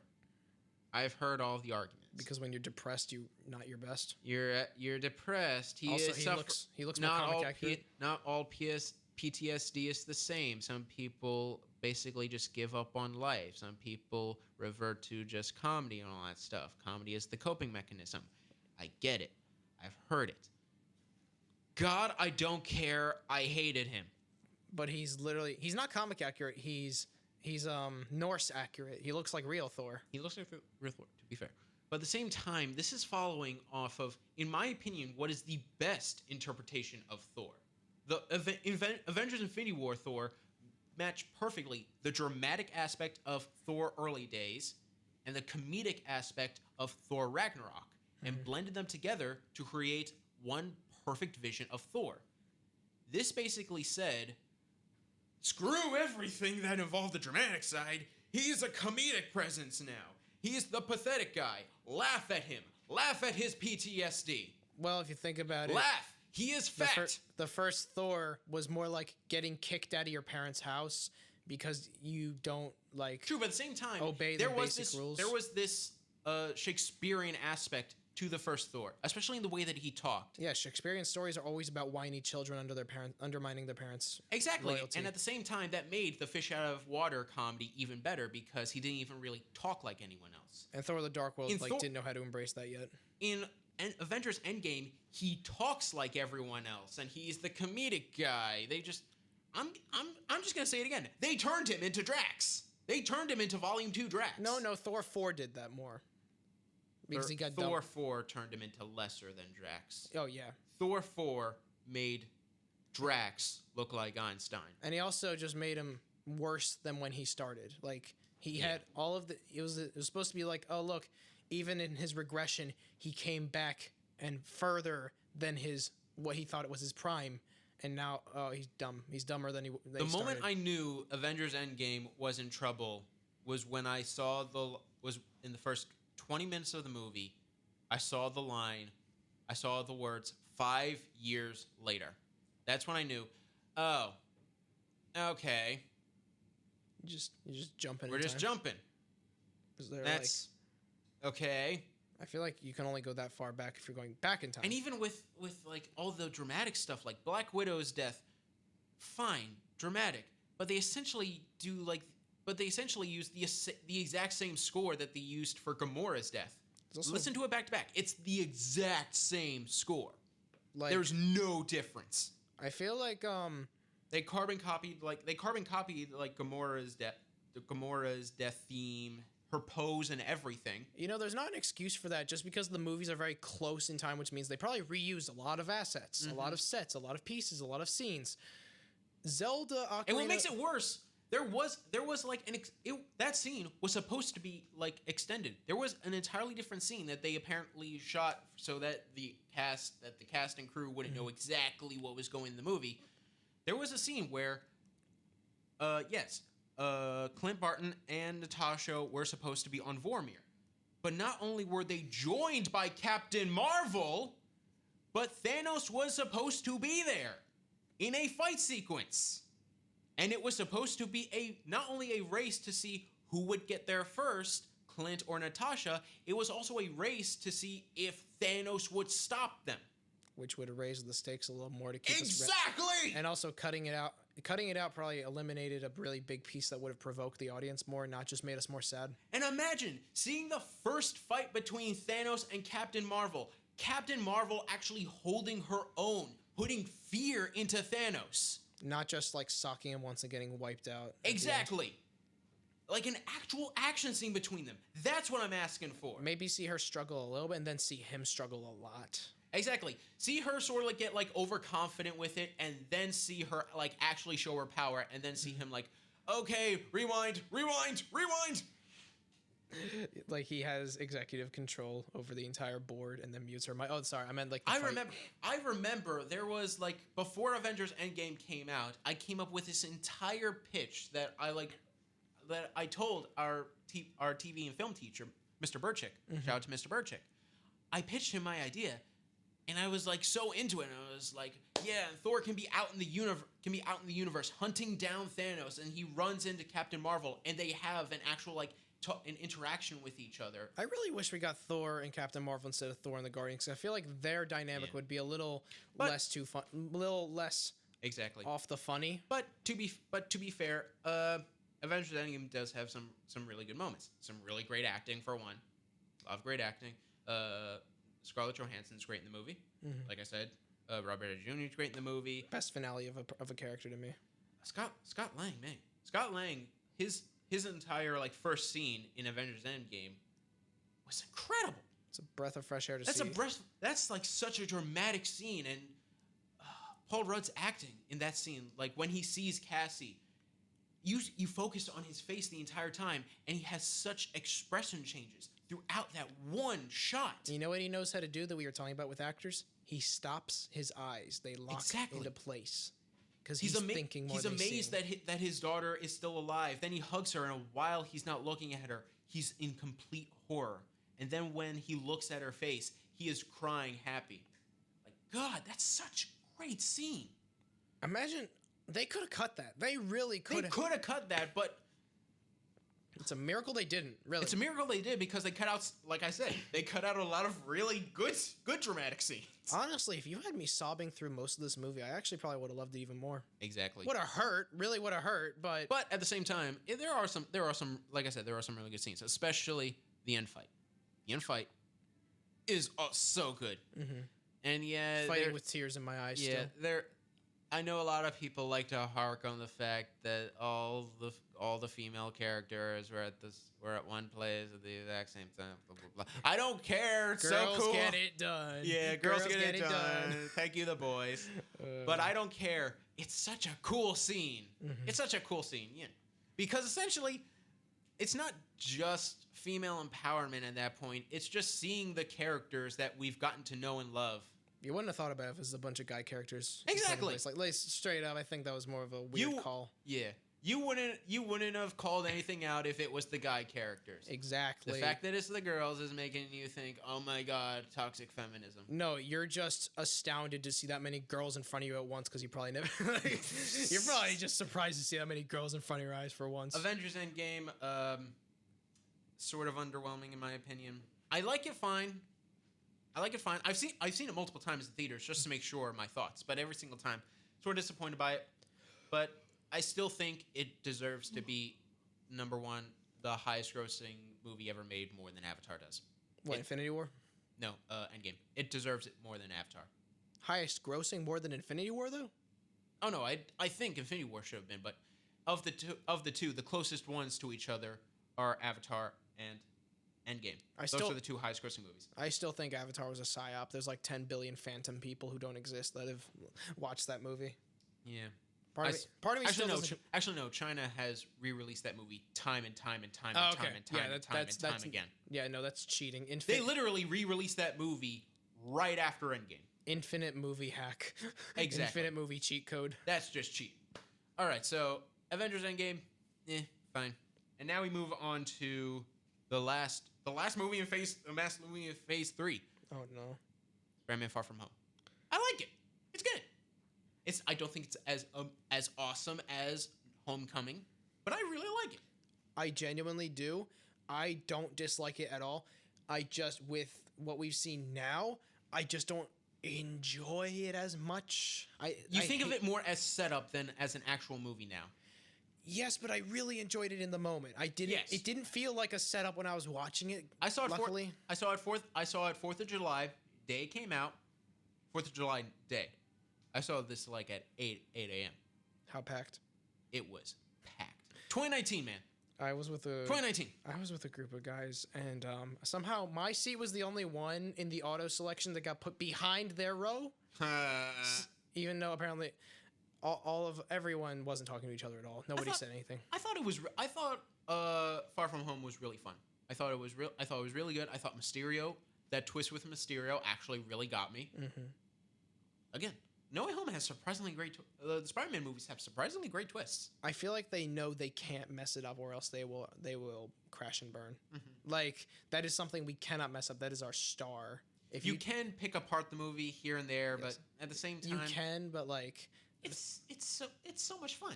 It's like a roller. It's essentially a roller coaster. yeah, it's literally a roller coaster of a movie. Not that it gets bad and good. It goes like intense and funny and intense and funny. Exactly. Because Peter's funny. The way that we picked apart at Ragnarok, if we weren't biased, we could pick this apart. But oh, absolutely. But we're biased. We love Spider-Man too much. Mm-hmm. Yeah. So. Yeah. No, Far From Home. Far From Home. I don't have a problem with it really. I don't have a huge problem with Far From Home. There are like slight things, but overall, it's good. It's good. It's fun. Good. It's just good fun. I feel like Homecoming still somehow had more mature stuff, concepts in it, and then Far From Home was like, well, he's on vacay, so he can't really face too much. Okay, he's gonna face a lot, but like. And then we move on to Phase 4, starting with Black Widow. Good God! And this movie came out in 2021, no by the excuse. way. No. There was no excuse well, for quarantine production, I guess. No, this movie was ready before. Oh, no excuse. Yeah, there was no period. Excuse. Yeah, this movie was. It was bad. I think it's. I enjoy it. I enjoy parts of it, but overall, there was so much stuff this still could have rode on with like post. I think the family aspect is really good. You're in a post Captain America world. You have no excuse. Well, you're in a pre, but at the same time, also, Black Widow is dead at this point. This movie should have never happened or come out before. Actually, no. Come out during Civil War, because this is when the movie is set. Yeah, no, I'm way past that. I'm looking back on We Civil have War. mourned Natasha. We don't need to see her again. No, I also just feel like she was also like a pundit, a piece. She wasn't like. There are so few things that I really love about this movie. Red Guardian, love him. Could have stuck more for me. The action with Taskmaster, love it. Taskmaster, I actually really thought, like, design-wise, was good. Yes, Taskmaster, when you find out who they are, that's when it's. I don't really know how to feel about that. You're more like a Taskmaster to me. but their action, so good. Taskmaster's action is so good, and of course you have, in my opinion, what might be the best part about all of Phase 4, Yelena. I love her so much. She's so good. She's so funny. She's like the Black Widow of the Black Widow movie. She is. No, because she's actually funny. She has good quips. That is kind of a breath of fresh air. Is this quippy world? Exact. No, but I'm saying in a quippy MCU. In a quippy MCU, a legitimately good, funny quip. Everyone's a comedian, rare. But you're actually funny. Exactly. Like the whole bit about how Natasha is such a poser. Like it makes. They were like joke. That was actually not written in the script. On set, they were actually talking about how the pose makes no sense, and anyone who would actually use superhero poses would be horribly injured. The writer heard that and said, "That's actually funny. Keep that. Yeah. Write that down. Write that down. That's yeah." So they're wow, you're stepping into the boys' territory there, huh? With your critique of the problems that this character. But if you're saying to the actual character, that's awesome.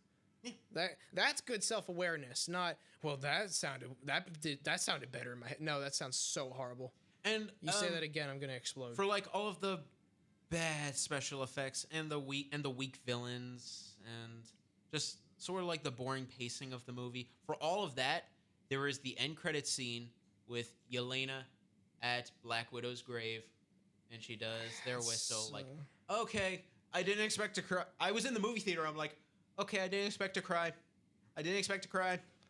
Oh my God, no. Nah, for me, I was like, oh, that's so sad. I already mourned. I am way past this. I'm sorry. Because I mourned already, and then I got to know Yelena and Natasha's relationship, and then after this, I was like, okay, oh no, this is no. Yeah. This is emotions. Yeah. So, and then after that, thank God, we move on to a much better movie. Shang-Chi. Oh, Yes! dude, yes. Shang-Chi. Yes. Okay. I have critiques out of the way first. Effects. It has some hit or miss It moments. has some hit or miss moments. Shang, I think, is sort of an okay protagonist. I don't think he's the most interesting Marvel hero. No, I actually still like him, like in his personal life. Still have like we see what he was before he started. We see he was like he had a life, he had family, he had a routine, he had a bus route. Like, but at the same time, this might be like this might top Wakanda as my favorite world building. I want to visit like this magical China location. I want to see all of these creatures. And I want to I want to fight with these dragon scale weapons. I want to fight with the electro hook swords. And most importantly, good God, they turned Wen Wu, who is the Mandarin, into one of the best. Like single-handedly, first scene. fake Mandarin, of course. You named him after an orange. Single-handedly, Wen Wu, first scene, awesome villain. Good God. And he's essentially, like, in my opinion, more than Killmonger, he is the most human. I completely understand his motivations. 100%. You know, I care about your wife. I legitimately Your wife lost in the quantum dragon realm. when he tells Shang and his sister about like his plan to quote unquote free his wife from the clutches from the dragon quantum realm. Exactly. Reuse plot again. I hate you. Shut up. I keep catching you. Yeah, shut up. When he says all that, as he's like saying it, I'm like, yeah, okay, I agree. And then then Shang says, and if they don't give her to you, he says, we will burn their village to the ground in such a nonchalant way. I'm like, oh, okay, wait, what? Hey, how'd you slip that one in? Yeah, he almost had me. I was like, oh, okay, what? But no, I think really the sound for this movie and the action is so good. The momentum that the camera does with him when he realizes the strength that he has, really, when he has to defend himself. The fight with the 5 rings, because they each have 5. Yeah, fight with the 5 rings, and like right before that, when Shang is just fighting with the staff, like deflecting the rings, that momentum, the sound design, and like how it connects to the music, like just one deflection like move. I was like, I'm actually hyped for this. Why am I hyped for this? I'm like, oh my God, I did not care about Shang-Chi before I came into this movie. Now I didn't know who Shang-Chi was. Exactly. But then like the way that they have, how did you give a weapon personality like that? Because it didn't have the backing. You're talking about Trevor. Huh? You're talking about Trevor Slattery. Who? Trevor. My name is Trevor Slattery. No, I'm talking about when he fights with the rings. I'm talking about the fact that they don't have the backing impressiveness that Mjolnir has history. Like everyone knows Mjolnir, it's Thor's weapon. This is a mysterious weapon that essentially I'm like sort of iffy on. Bracelets? He fights with bracelets? I'm essentially iffy on because like what do they do? What do they do? Well, we see what they do. They say what they do, but they don't have like actual rules to them. They pretty much do what Mjolnir does, but they're not really, because Mjolnir channels lightning and storms and all that stuff. These things are just like they're propelled. They're like propelled and then brought back like in what? Like I Mjolnir. need to know. I need to know more. Yeah, I need to know more, but at the same time, it's not. I need to know more. Like I'm satisfied with what I'm already given, but I want to know more. Like, do they have a rule set that exactly? They follow? It's like Mjolnir has to be wielded by a worthy person, is called back by hand. It's the kind of I need to know more in a way that makes me think, you don't know, do you? You don't know what you set up. Yeah, you don't know what you set up. Okay, they're wrist rings that he fires out of his wrist and they come back. What like? Don't get me wrong. I do love this. I really do like Shang-Chi, and I really love the cameos in it. I love the cameos. There are some good background cameos too. Like, did you notice there was a guy from Extremis from Iron Man 3 fighting a Black Widow? Yeah. Huh? Yeah. In the background of the big fight club. No. Yeah. That's a cool callback. That's like bringing subtlety back without being outlandishly like. There's in the surprisingly a foreground. lot of Iron Man 3 callbacks. I like subtlety like that. Yeah. Wong. Wong. Easily. This is Phase Wong. This is not Phase 4. This is Phase Wong. But you did it right. Yes. Phase Wong, but doing it right. I will die for Wong.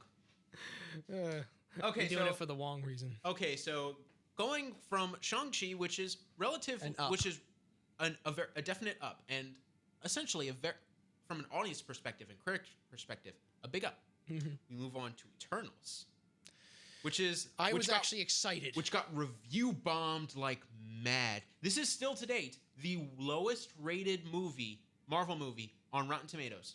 Wow. MCU movie, I should say, on Rotten Tomatoes. Dark World is higher than this. You're saying? Dark World is higher than this. No. Iron Man 2 is higher than this. Incredible Hulk is higher than this. I was excited. Thor: Love and Thunder is higher than this. I hate you. I was excited for this movie.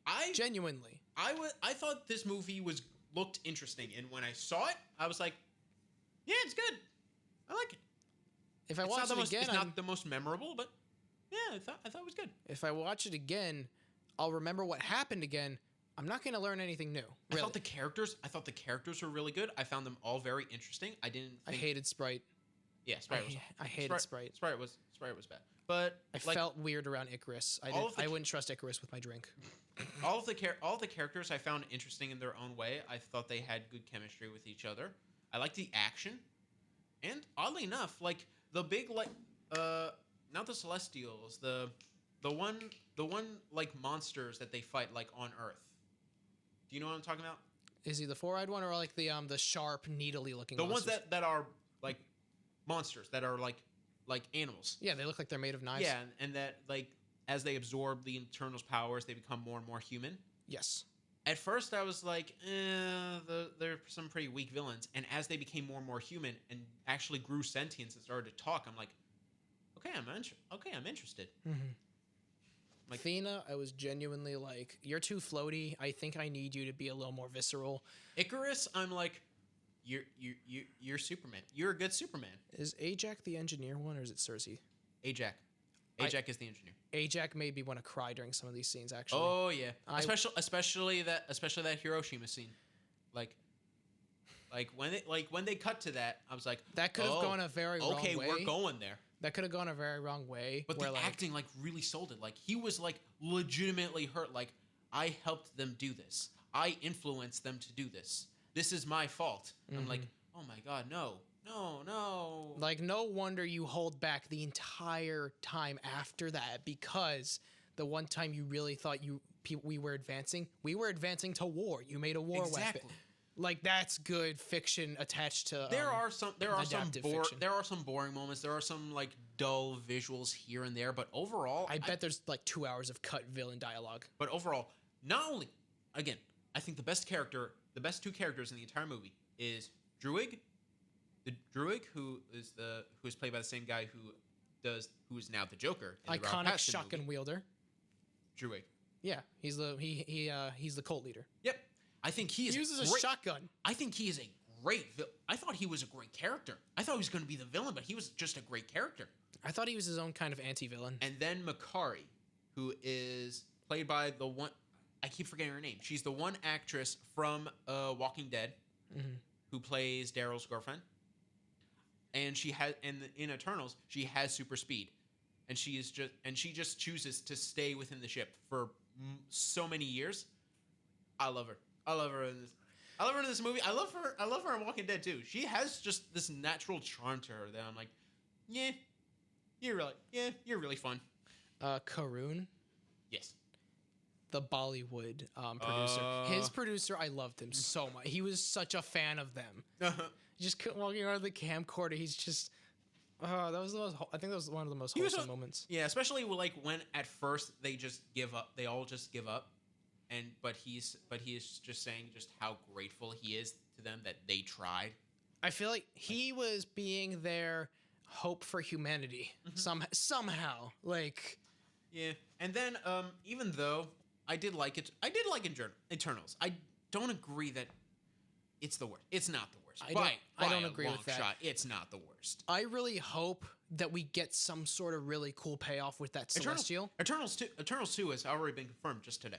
I really hope also that we don't get some weird somehow that giant Celestial that's sticking out of the planet is.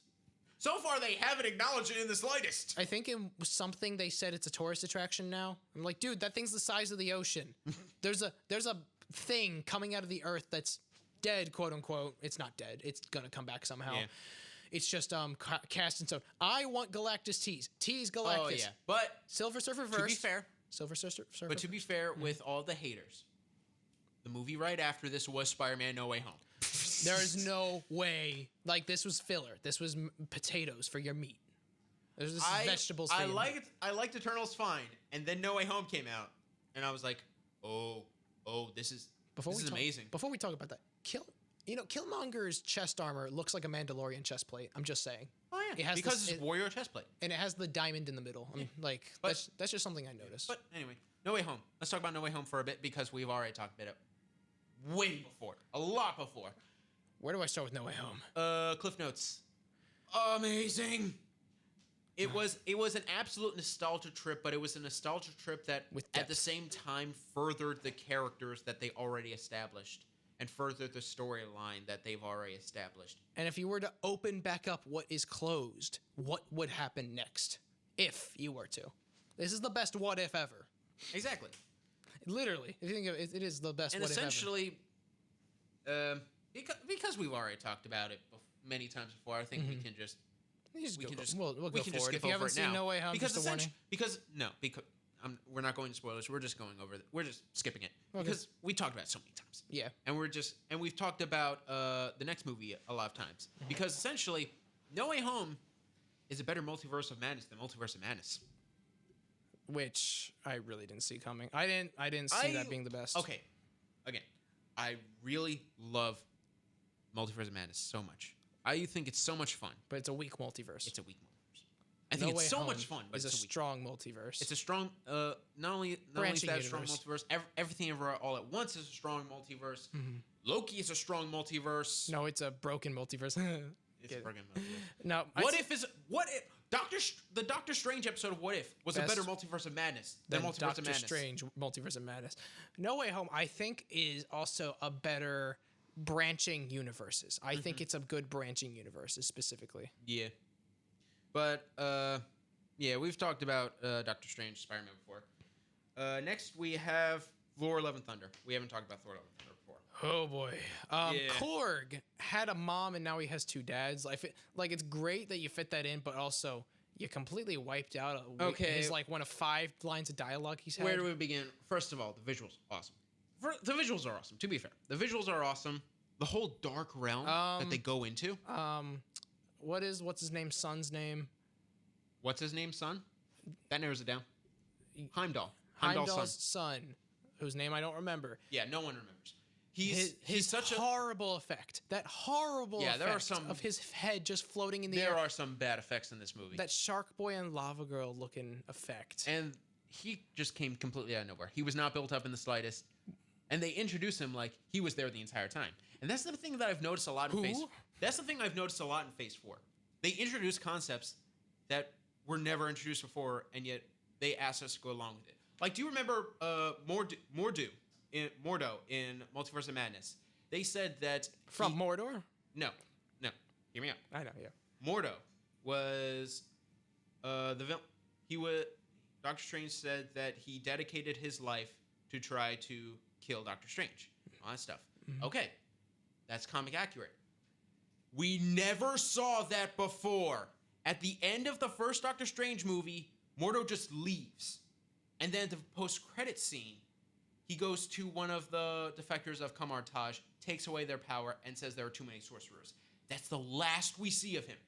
Not once do we ever see him fight Doctor Strange. Until Multiverse of Madness? No! That's not even the same Mordo.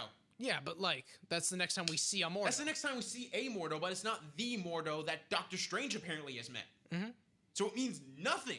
No, it means that Strange detected that he was similar enough. He was similar enough, but at the same time, that means nothing to us because we never saw it before. That means nothing to us.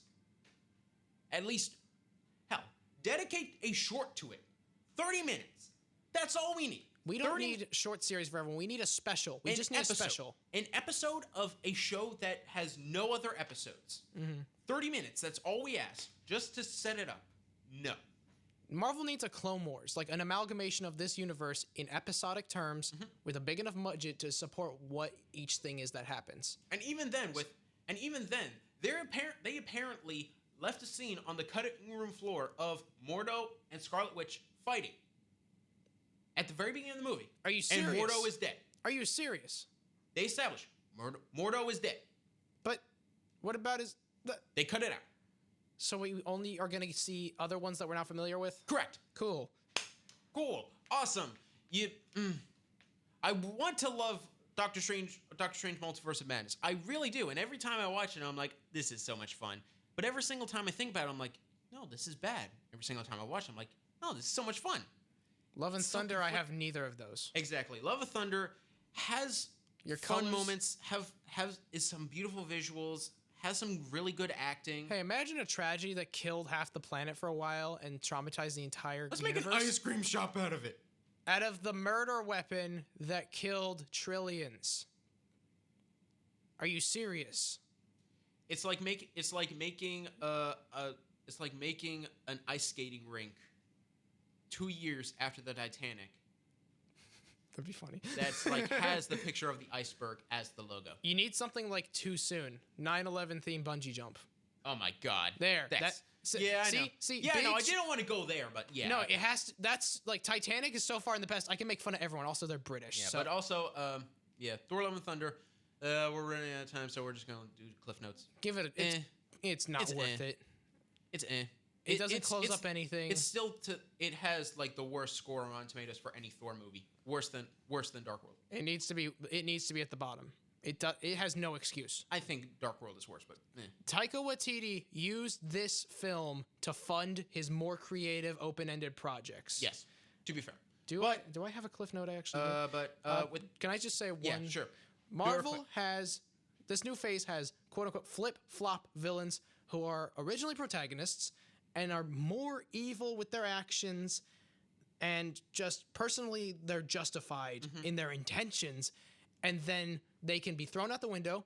You can throw some character we haven't seen and introduce them for future plans and never develop what we see in front of us so that we're always waiting for the next thing to come through. Yeah. Infinite slosh, infinite unending, never knowing when to end, basically.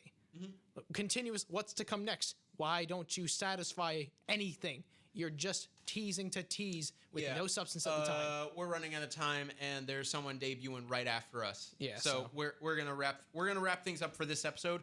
We'll but pick it back up. We're picking it back up next week because I will be back next week. Absolutely. I will 100% be back next week. Yep. Because There's a little more we can talk about. Yeah. Even my vacation is I will be back in some way, shape, or form. Okay.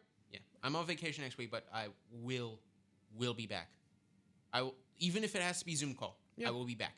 And because we also have to talk about the Disney Plus shows. Absolutely. Yeah. So we might do some sort of a part 2 at some point. we're doing a part 2 next week. Yeah. Yeah, we're doing a part 2 next week. So tune in for that. So make sure to follow us on Instagram at Real Wreckers. That is REEL_RECKERS. And our TikTok at Real Wreckers. That's REELRECKERS to stay up to date on all of our polls and for a shot at a shout out next time. Until then, I'm Billy. And I'm Dalton. And you consider this real Wrecked.